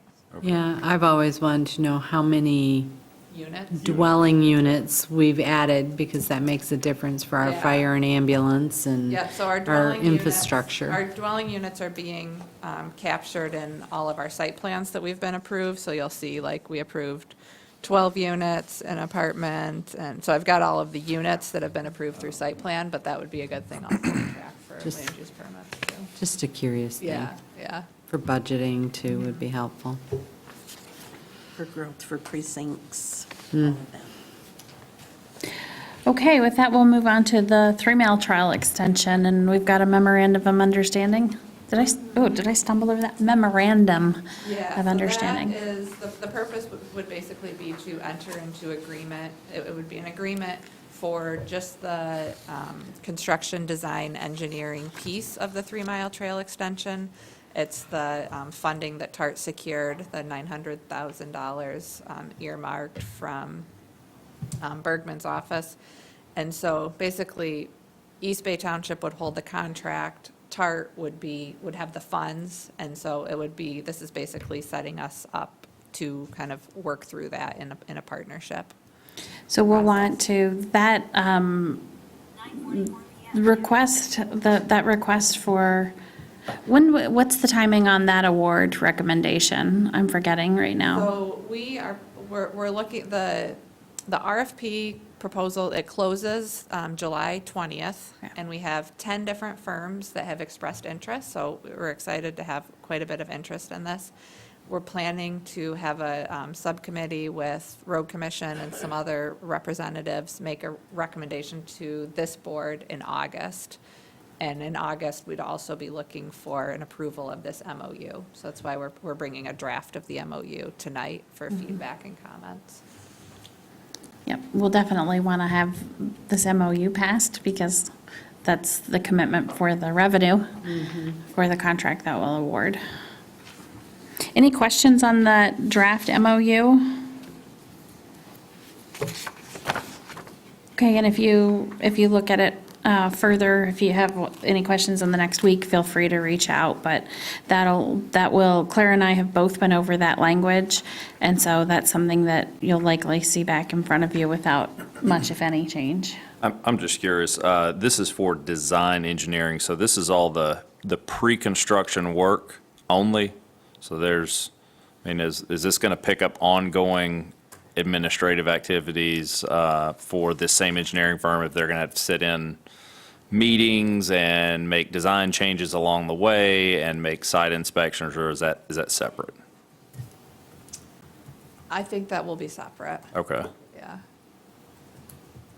They're gonna be doing like all the easements and kind of preparation of some of those items. but, Okay. Yeah, I think the signage would be separate. Okay. Okay, with that, we'll move on to the short-term rental ordinance review. We have just some draft language here. Claire, do you want to go over how we came up with this draft language? Sure. So we wanted to just have something on the paper as a starting point for discussion tonight. So this is based on feedback that we received from the joint meeting between the Planning Commission and Township Board, subsequent discussions with the Township Board and some of the public input that we've heard over the past couple of months.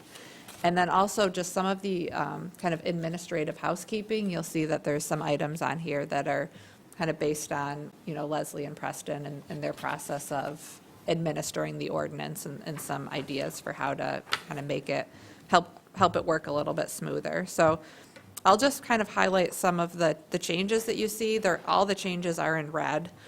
You'll see that we updated the purpose under section 1. That was part of our discussion back in October. Recommending a separation for new short-term rentals of 500 feet. And again, that's a starting point for discussion, but that would be about 1 to 2 rentals per block. And that's including both sides of the street in like a Pine Grove neighborhood. We would allow those that are currently operating to stay, less than 5 feet apart or 500 feet apart. But as license maybe are not renewed, then that kind of attrition would help us facilitate the 500 feet separation. We're also looking at a cap on the total number of license permitted in the township. So you'll see we put that cap in at 170 back when we had 155 licenses. Right now there's 169 licenses. A cap of 170, which is in the draft language that you're looking at, would be 3% of the total housing stock in the township. And that's according to our assessing data. And that's 5,792 housing units. However, only 80% of those housing units are PRE. the principal residential exemption. So I thought that was also interesting. There's a large chunk of the East Bay Township housing stock that's currently, seasonal, that's not PRE. I did look at a few other ordinances, and there was not that many ordinances in Michigan that I could find that had caps to kind of compare what type of benchmarks, but Elmwood Township, as you may know, recently adopted a short-term rental ordinance. Their cap is 4% of the total housing stock. Bingham Township also has a limit. They have a limit of 5% of the total housing stock.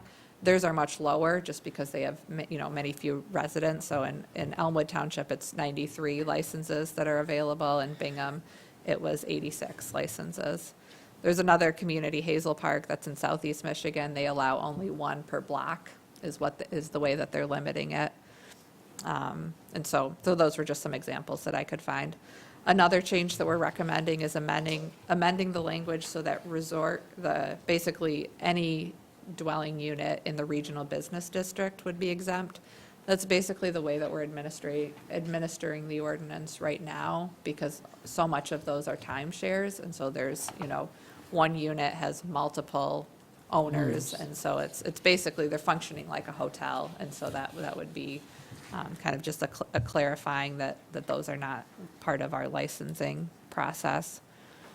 Some of the administrative items, one is the 300-foot for notifications, and you'll see that there's a map that I included, and it shows that with a 300-foot buffer, would be noticing 23 properties in that buffer, compared with right now, that specific parcel we're looking at we're only noticing 4 properties based on our definition of adjacent. So it would be an opportunity to let more neighbors know about the short-term rental, and so they have the contact information for the local agent. They know kind of what the operation is in their neighborhood.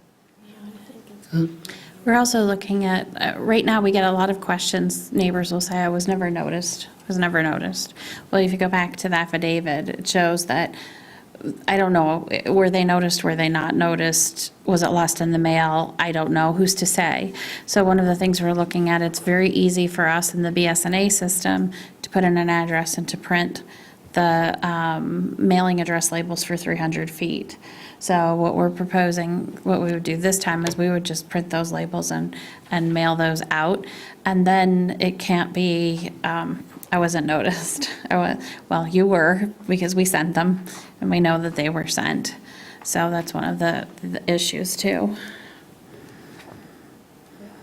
And the rest are more administrative. It's clarifying that camps and campgrounds are, excluded from the definition of dwelling unit, referring back to our zoning ordinance. We have some clarification on wastewater disposal, just to ensure that an inspection must happen every 3 years, not just a pumping. So just some of those intents of the ordinance. Did we get a clarification of what inspection means? Because we spent a lot of time on that when we put the ordinance in, because we couldn't find anybody that could tell us what an inspection would entail. Yeah, so I think there's some opportunity to clarify that. Okay. Quick question. Yeah. On your picture here, what's the black outlines around Those are it? the parcels that are touched within 300 feet. Okay. Because I couldn't get that thing to turn on.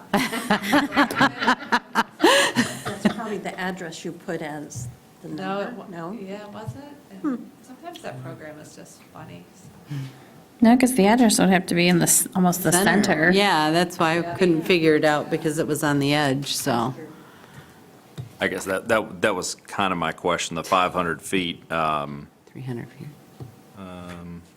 The 500 feet is the separation Oh. of new short-term rentals. Between short-term rentals. But the 500 feet, that delineation is based on the parcel, the property line, right? Not the structure. The property line, yeah. Okay. So from one property line to the next one that has a short-term rental, it has to be 500 feet. I mean, is that worth defining in here somewhere, that it's the actual parcel and not just the, I mean, we say short-term rental, that could be, somebody could interpret I that think as we the had a physical question structure. in one of the comments about that.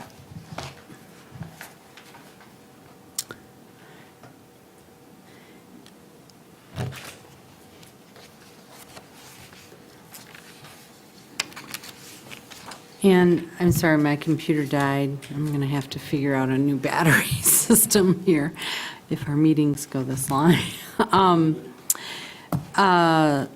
Section 11, page 194. I wrote it down so I could find it again, but the transfer of ownership stuff, can you explain that to me? It sounded very confusing. I can explain in the way that I understand is that, so if there was somebody that had a short-term rental license and they were selling their house and they wanted to transfer that license to the new buyer, our ordinance requires that the new buyer also get their own license, so they don't get a free license. It doesn't Right. automatically transfer, but it would give them a window of time for the new owner to secure the license, to keep some continuity of a license at that short-term rental. That's So my- it doesn't Okay. pop up one for a new, like, it doesn't pop up, oh, there's a new license available. Right. If we were at our cap. But I guess through our attrition, so that we have distances and things like that, would we necessarily allow transfer of licenses, or would we want That's something to? for the board to provide some guidance on. I think that legal counsel was thinking that it could kind of create some challenges, just in the home Problems. selling process. Yeah. Selling your home, that process, but, I mean, it's up to the board's Okay, discretion. question, when you talk about that, I thought the idea of going through this was we got too much of a concentration. If you got a concentration and you let the new owner come in with a license, we haven't solved anything. So one of the proposals could be, we could put to legal counsel is that for existing rentals, before they could follow this process unless unless it would not meet all of the other requirements. Do you know what I'm saying? No. Yeah, I so. don't understand what you're saying. So someone, like a single house someplace, right? You're selling it, that buyer could have the ability to apply and it wouldn't trigger a new license. Right. Unless you're within 300 feet. Then that wouldn't be the case. But, question on I that, don't understand. would that now not prevent another person from putting in for that license that's open? In other words, if you got somebody lives in a different neighborhood and they can't get a license because we're full, that would prevent them from having a chance to get a license. If you say because the new buyer, there's a license, it'll open a license, new buyer can take it, somebody else hasn't got a chance to put in for it. Someone else has been holding on, waiting for one to open up. Right. and they're not Exactly. going to have the opportunity. Exactly. I mean, they own that short-term rental and they have the value invested in that short-term rental.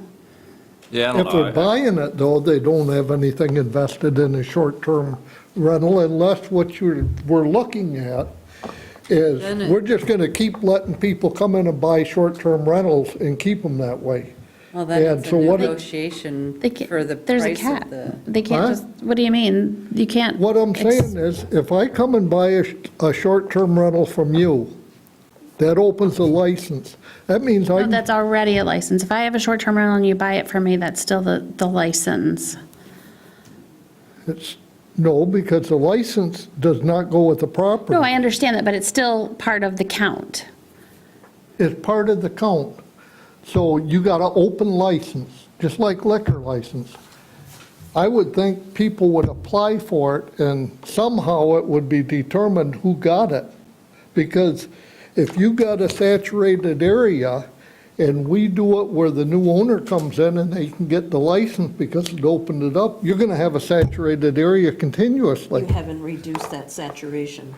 So I guess if that's what we're gonna do, why did we go through this? Because I thought originally, we were doing this so that we would not have a saturated neighborhood. That was Like- my thought. I also thought too that through the process that we were not negatively impacting any current short-term rental owners. But when they Well, sell them, yeah, I they're mean, I- current Well, but short-term the value of that home, because it's a short-term rental, is higher than a value of a house that does not have. So then, Sure. what we're saying is that the license is attached to the property, not to who owns it. Yeah, I mean, so if we're tying the value of someone's home, if they're operating, this as a rental property, a short-term rental property, then what we're going through with this process and putting a moratorium and a cap, we're blowing up these property values. We're increasing them because now there's less supply of the licenses, it's not a, It could be, yeah. so this is And kind of a marketable two- thing if they can, Right. continue to perpetually sell these things based on how much income they've generated off the property. There's one on the Parkway right now that is for sale, and it says it generates $80,000 in short-term rental income on the real estate listing. I mean, I think we're kind of, by doing that, to Glenn's point, we're sort of compounding the issue, aren't we? Well, the genie's out of the bottle. Yeah. You're trying to put the genie back in the bottle. Yeah. Well, but you also, on the converse side, you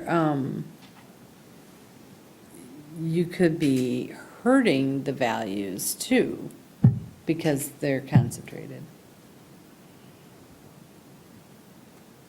And for selling, could be hurting the values if you're not allowing what they're suggesting with a transfer. So if it's being used to maintain a family's home, through the generations, it's not being used as a business. Are we promoting the ability for people to keep their family homes, or are we promoting this as a business? I Well, think it'd either be way, considered a it's business for the simple fact that if you're, because of a short-term rental license, you've increased the value of that, that's a commercial operation right there. Yeah, but you've increased the value to yourself unless the township says that you can now tie your license in a limited quantity that, we're capped at 170, you can tie that to the sale of that. Now you can market this as like, hey, new owners, here's how much it makes, now I can sell this property to you, and, You have an opportunity to get the license. Yeah. And it doesn't give anybody else a seat at the table either, it's if we're not opening the door to other people. I would assume there's got to be some kind of selection criteria. People have to get in line for these. Maybe people have to apply or put a deposit down for the licenses as they come available. But otherwise, these things are going to get locked up and they're never going to leave the Yeah, and I parcels would- that they're tied to. I mean, I could see I would assume that there could be legal ramifications if you don't allow the transfer thing too. I mean, I can see both sides But of the it. ordinance says No, right no, now it no, goes no. with the person, not the property. Right. So there is no transfer in the current ordinance. But this is what I think it's in the current ordinance now, right? The transfer? Ordinance says that they don't transfer to a new owner, but because we don't have a cap, a new owner can come in and get a license and continue that operation. When our attorney sent us these, draft provisions, they recommended having that transfer option, but, stated that it really would be a township decision. I don't think that there's real issues with not. Well, I guess I I'd think there wanna- needs to be a selection, there has to Yeah. be a clear process for notifying people when a license becomes available, and, they're recommending a first come, first served. Yeah, it'd be just like a basis. liquor license and just put out something out there, because if you don't, we're picking winners and losers. There could be something too, we could pose to the attorneys that, what we're trying to get at here, which is, I think, really the biggest issue with this is if they are already in a very dense area. And so is there. Right. You can't have it both ways, though. can't. I mean, the thing is, if a license comes available, if the license stays with the homeowner, or is to the homeowner, not the property, when they sell it, that license becomes available to whoever. To the next. Doesn't make any difference if the area, somebody's got density of it and somebody doesn't, because they got density, they're not gonna get it. Well, the new owner can't apply. Right. That's what you're saying, yeah. I mean, was that my to me is understanding. what makes sense. That But was- it- That was my understanding originally, is that it would not transfer. Right. So now you're talking about transferring, and I'm not in favor of that. Could you make make an exception in the case of the people that need to keep it in the family, that they could transfer, Yeah, but if you're how do keeping you- it? No. Selling it, they're not keeping it in the family anymore anyway. Well, but they could transfer title to an immediate family member Yeah. without Well, then it technically wouldn't be selling it. uncapped. I guess it would be if it was a capped situation or an uncapped situation. Well, yeah, if it was within the family, I wouldn't believe that it wouldn't be change ownership per se, because as long as it was with, whatever, the children, First generation, like the assessing role. name would just go on the title, it wouldn't change ownership Well, I per mean, se. yeah, but there's so many ownership vehicles out there with trusts and everything. People rearrange and Yeah. refile things and redeed them, Successor so. trustees. Yeah, so, I mean, you'd have to, I think you're exactly right. If it doesn't come uncapped, there's no change ownership. okay. Yeah, I could go with But that. that might be more, a little more Well- detail or more investigation with the attorney. Yeah, because change of ownership is not always I mean, there's definitions to what is considered a change in ownership. Well, if you use uncapping, that pretty well limits it down. But I think out of 170 that we're talking about, that's probably the exception and not the rule, right? I think that's what we found. Yeah. And then, I mean, when you talk about the 170, we got to figure out what that number is that we want the cap to be set. At that Well, if you're using 3%, that's 170, right? I think that's the only way you can But if do you it. want 3%, or do you want a different? No, number? you want 170 because the minute that a multifamily apartment complex opens up, then, that 170 now moves to whatever the next 3% number is, right? If it's based off of units, dwelling units in Housing the. units. I think that, so there's a provision that allows the township board to reevaluate the cap on some regular basis. And so I think that the cap would be a specific number. It could be based on a percentage, but it'd be a specific number and then reevaluated on some regular basis, just so it's not a moving target. But right now, like you said, the genie's out of the bottle. But the task at hand for having this zoning ordinance is to It's not a zoning. spread them out a little bit more. It's about all you can do at this point. And it's a police power, not a zoning. Right. We're still referencing your cabin court. Yeah, I think that, I thought about that, and we have so many cabin courts that there's a bunch of legal non-conforming cabin courts, but we can see, as we update the zoning ordinance, we'll see how we reference those existing cabin courts, and then Didn't tie we that take back in this definition. Didn't we take the definition of a cabin court? Oh, But they're still lawful non-conforming. Yeah, they're still in there. I don't know if we took the definition out. We took the reference out as a use permitted by right. I can't remember if we crossed out the definition. I kind of think we did. So Okay. let's just double check that. Yeah, okay. I think we want to take a look at the number too. If we have 169 right now, I'm not sure that 170 is the right The number. where you want to be at. And I do think the buildup that we've seen in the past 2 months, a lot of them are ones that may never, it doesn't matter to us, I mean, it's still a license, but some of those were kind of a ramp up because of the moratorium. In case I want to do it. In case I want to do it, also holding it. So that nobody else can. Right, and that's a fair thing, if you want to do that, they have the opportunity to. Beth, maybe you know this answer, or Claire. What is the attorneys, or has there been a conversation with the attorney about limiting how many short-term rentals an entity or business can have as part of that equation? We haven't discussed that with them. I don't recall that we did. I recall the conversation being at the board level was that's so difficult to determine because you can hide under An LLC. 32 different Yeah. LLCs. Right.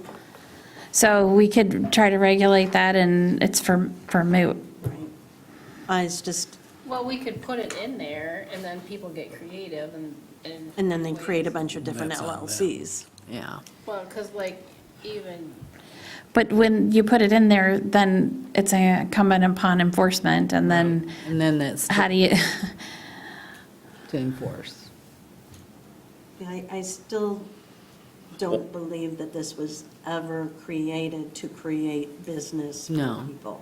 It was the intention of letting those families keep those homes that were within their families. well, I also think it was the nostalgic weekly rental in northern Michigan. I mean, a lot of people take their vacation up here, right? What was it? Ford used to shut down for a week, 2 weeks, and people would, GM did. GM. First 2 weeks of July. That's why our family reunion is that week. right? So I think that was part of the nostalgic thing. People had cottages up here, and they would rent them out for people to take vacations at.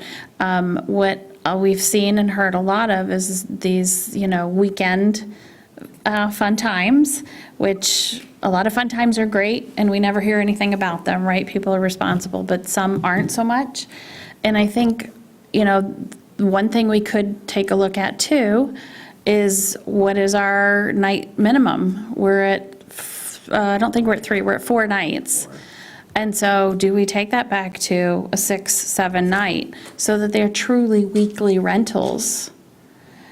the problem you might recall with that was the seasonality aspect, and that's where we got a lot of pushback, was in the off months. Where do they Not- find time for their own family to recreate if that's going on? So even in the, I think if I recall, it was in the fall months, people only want to come up for 4 days.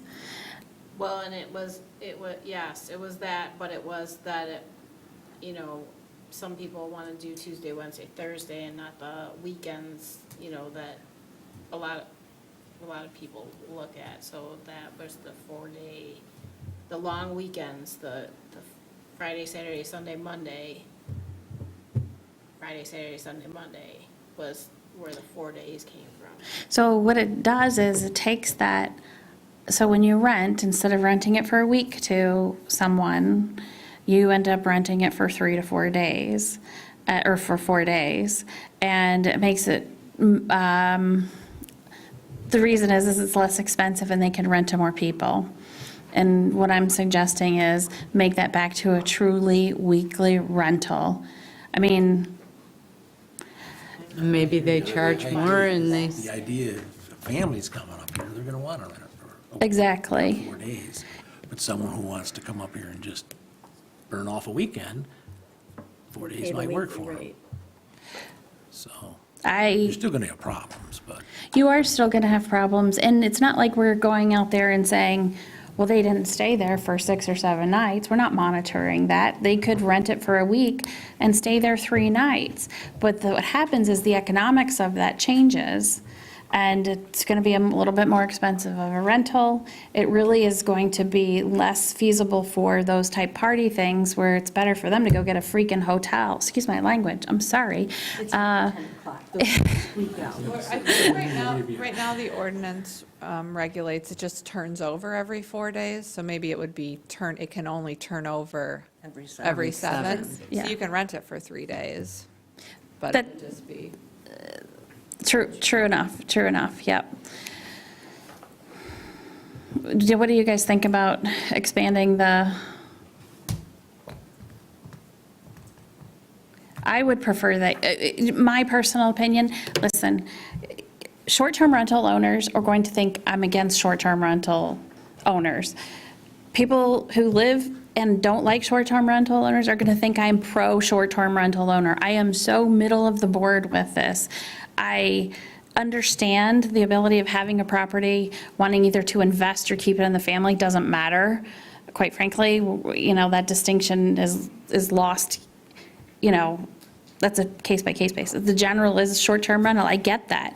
I also get the fact that this impacts a community and a neighborhood, and we should do some things to try to mitigate those things. And I'm not against it being a true weekly rental in doing that. I think, is it the panacea that's going to fix everything? No. But every little bit helps that we can do here. Yeah, I don't have a problem doing a weekly. I don't think I'd want to go beyond a weekly, but I don't have a problem with a weekly. How is that enforced? It's not. It's up to, they can only have a certain rotation. Until somebody complains, it's not Right. enforced. Okay. I think that it may be through the Airbnb VRBO too, that if you want it for less than those days, it'll tell you it's not available. Yeah. So what is the enforcement mechanism at that point? You advertised it for less than? Yes, that's a actually, violation. yes. Because we've been looking at some of that through host compliance, and you can tell some of those things. Now, we haven't enforced on some of that, but we will be enforcing on some of those things. When I say some of those things, when you go onto the site where they register, and they don't have their license number showing there, we require that the license is in every advertisement. So they can get a letter. And this is a lot of information, you could be in potential violation, we don't see your license number posted in your advertisement. Same thing with that. We have 10 days or something to get that fixed. Yeah. That's. I mean, at the end of the day, I'm kind of with you. I'm not anti short-term rentals, but it's obviously a problem for a lot of people, causing some issues, and want to make sure that our limited resources from an enforcement standpoint are kind of focused on, a few things. And maybe this is easier to enforce than I think it is, monitoring what the rental duration is. But looks like there's a lot to enforce and keep track of as it is, so. Yeah, so Yeah. that can be another conversation that we have in the future with the fund there. But I kind of think that, I do think that taking that to a less frequent turnover, it then pushes maybe some of that traffic to the hotels where they appropriately should be. That's fair. I don't know that we can say appropriately should be, but is another option. There will be an argument for that at any point. Yeah. Yeah. But I would like us to inquire more too on not having it be an automatic transfer. I completely agree. I think that it becomes part of that lottery of that open license. It's not to automatically assume that if they sell it, it will continue as a short-term rental. Yeah, maybe the lottery's a solution, but there's got to be an opportunity for someone else to, either that license goes away and we say that maybe 170 is too high and the future goal is 150, and we let the 20 fall off through attrition, whatever, if that's the decision. Or if the number's going to stay at 170, there needs to be other people that have the opportunity to get a hold of one of those. So one of the things we wanted to do tonight was just bring you this initial language, and in theory, one moving forward, a schedule could be, okay, we're pretty good with everything that we see here. I'm not saying we are, but I'm just, and so we'll bring it back in August, and we'll have legal counsel here to finish up, go over any loose ends or questions, make sure we have it, kind of to get it to the point where then the next meeting we could do an introduction, right?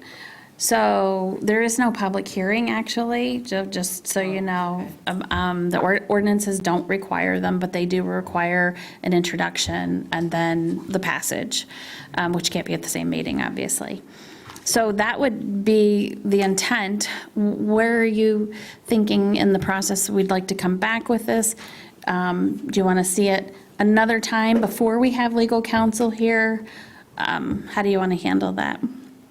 I think we've given Claire and her team some thoughts and some things to further investigate.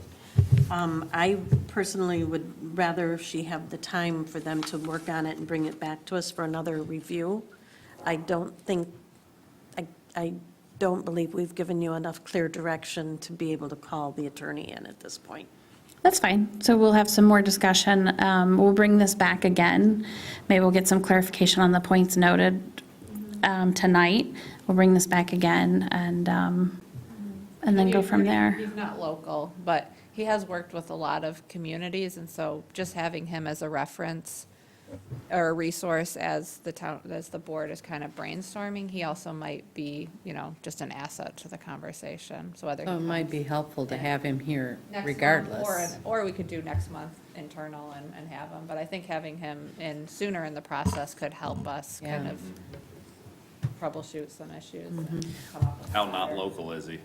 I think is he Kalamazoo? Lansing. Lansing. So, Michigan. so we did, just so you know, there's been lack of direction through State Tax Commission on PREs with STRs. And so one of the things we've done is kind of addressed it here in the ordinance. We've asked legal counsel if that's possible, and they did put that in here. So we would not grant a short-term rental license if they have a PRE. And then that way, it just takes the ambiguity out of that process where we don't have the greatest guidance from the State Tax Commission. Yep, I agree with that.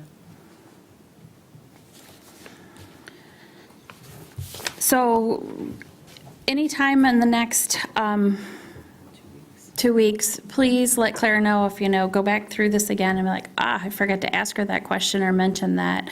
Also, I think, we'll continually receive input on this from the public. We already have. You've received some letters with some specific questions.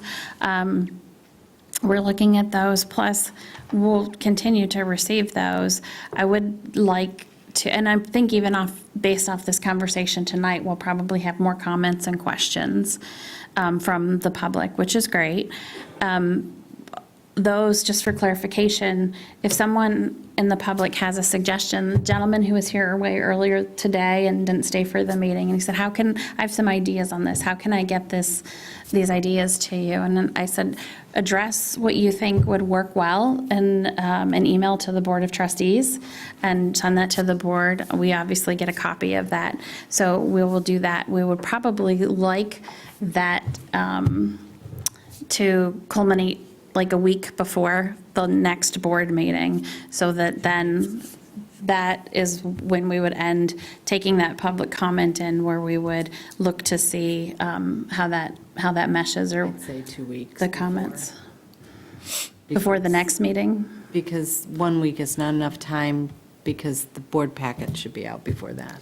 So that's really quickly coming up, unless you want to bring this back in September. We could bring this back It in gives them 2 weeks. 2 weeks from now. Does it really? That's what I was thinking. I don't think it fully does. I thought we were a little early next month. Or the 8th. We're on the 8th, so that's the 25th. Gives them 2 weeks. Yeah, 2 weeks. Okay. Could put that, we can even add that onto the, Because you don't want to push it to 1 week, because then it's too quick of a turnaround for the attorney Sure. or for Claire. So you And I said don't want to August meeting is the necessarily 8th. drag it. sure. And this is not to say that, people can't contact us at any time or have Right. public comment at any time, but to be the most effective, to really be able to have things, properly considered, it would be to get that in the next 2 weeks. Okay. No pressure. Oh, we have one other thing, right? Or if we're ready to move on? Yep. Okay, zoning ordinance working group. For the RFP went out for the zoning ordinance. Yeah, and the plan is to, again, bring a recommendation for the firm that we would be working with to the board at the August meeting. The Planning Commission identified a representative to serve on the working group. The Zoning Board of Appeals identified a representative. And so we're looking for a township board member to serve on this working group. So this working group, I anticipate it would be 12 to 18-month process where you're meeting, you're working with a consultant. They're meetings that are open to the public. So I'm not sure what time of day they would be, but it would be based on the schedule of this working group. But working through with a consultant, the various sections of the zoning ordinance and which would be, ultimately brought back to the Planning Commission for meetings and public hearing and then to the Township Board. So we're looking for representative on that. So I'm a member ex officio of a subcommittee anyway, so looking for a member from this board. In particular, Mindy or Matt, you're both on the PC and the ZBA, but also opening that up to everyone too, so. I would do it. Okay. Mindy, what's your availability? Not much. Okay. Matt? I'll have a lot less starting next month. I bet you will. I bet you will. And Sue, Glenn, Tracy? I mean, I'd be willing to do it. I sat on the planning commission for a little bit, but. I'll give you plenty of feedback. I don't know if I can commit to that working group. How about that? Everyone is welcome to provide feedback, so that sounds great. Okay. All right. Is there a motion? I make a motion to appoint Matt Cortez to the. We're calling it the working group. To the working thing. group. Support. Matt, you've been on the ZBA before, correct? ZBA, and I've been going to started going to my first planning commission in 1988. So, Is there support? All right, support it. Oh, you did? I didn't hear did. that. Motion by Walters, support by Lyle. Any further discussion? All in favor indicate by saying aye. Aye. Opposed by no. Okay, motion passes. Thank you for volunteering for that. Just a clarification on this working group. We have looked at what we put out forth in the RFP for the working group, which was actually just a working group with the Planning Commission. And we've really changed that a little bit to get some of the perspective of the ZBA and then the board. We've also talked about this with legal counsel too. And at this, we're not putting, the master plan update is a very different thing than a zoning ordinance rewrite. And so that master plan update had tremendous public engagement at a very high level. Zoning ordinance rewrite will be a little bit different. Public engagement is important, and we want public input from a lot of different sectors too, but it will be more clearly defined. Welcome, but more clearly defined. So we're not putting, public members are not on that working group. However, the process that the consultants go through will be more public engagement than just the meetings are noticed, there's public comment, and there you go, and a public hearing at the end. So there will be more pointed places of interjection for an increased public engagement. One of the reasons and bases for that is the zoning ordinance is an ordinance. It's not a master plan, right? So this is a law, and we want to be very careful about not putting, how did the attorney phrase it? Very specific segments of a population on there without having other segments of the population or sector or industry or that sort of thing. So we want to give everybody the opportunity to, and we will through that process. And as a matter of fact, today, when we were looking at the different proposals, we were talking about, because each of them have a little bit different work product flow, but how that work product flow might fit well with some really specific increased level of public engagement with that. Are we gonna pass this? You got a member to join the Planning Commission? We did. You added that under Oh, you under had done, consent. okay, I'm sorry. That's okay. That's okay. It was number 4 on consent. Got 6 now. I'm talking with another one or two, It wasn't so on we'll. the agenda. She Yeah. added it. So did anybody have any questions on that? I have a quick question, just on the rewrite of the ordinance. I know it's a huge lift. Obviously, y'all are hiring outside resources to support this. How does this play out typically? Is this we're going to go kind of cradle to grave on the rewrite, kind of behind the scenes, and then just publish this when it's done, or is this like rolling ordinances are coming out? Yeah, great question. I am anticipating that this working group is going to be reviewing articles in sections, so reviewing sections of the ordinance, meeting monthly or biweekly. And so, since all of those meetings are public, materials will be posted online, sections will be coming out, draft sections, similar to what we did with the master plan, when the planning commission every month was reviewing a chapter of background information. And so I think my hope and my goal is that when there's a public hearing of the zoning ordinance, it's not going to be a surprise. It's going to be something that We've the seen planning over and commission has over. seen, that Yeah. the board has seen and is comfortable with. And I mean, I think that the zoning ordinance right now has good bones, so it's not, we're calling it a rewrite, but it's not get rid of everything and redo it. But it's just, there's a lot to be desired in terms of the organization and the usability and just kind of updating it. All 4 proposals reach to the same thing that Claire mentioned, which is that none of them go through their work process and have a surprise at the end for everybody, boards and public together. It's not that. They each have a little bit different nuanced in how they get to those steps. So for example, one that we looked at today where it was very interesting, their proposal, they have, all of them do this to some extent, but they particularly coin it at the very beginning after their first kickoff meeting. They have what they call a zoning ordinance audit. And so where they go through and Claire has 5 pages of things that she wants to see updated or changed. Same thing, they'll look for that inconsistencies, language, that sort of thing. That's one of those spots where I think we can have some of that increased public engagement. During this period of time, whatever 2 weeks it is or whatever, give us what your experience is with that zoning ordinance. And so that's kind of how we can put that in that process so that it isn't a surprise and people do have the opportunity. Yes? Just because it's getting late, did we ever finish this motion with Mindy and Glenn? Yeah, we voted on it. Yeah, Did we? Walters, Lyle, and it passed. With a voice vote? Yeah. You just blinked your eyes and it's late, so it is. Thank you. I just wanted to make sure. Thank you.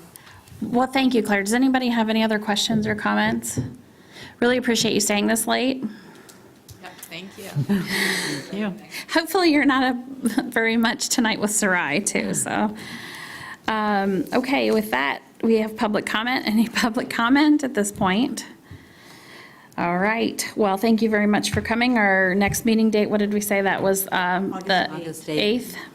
So we We will want to move it a week so that I can, be awake enough for the meeting. be okay with that, too. We'll see you on August 8th for the next regular meeting. Thank you very much. Oh.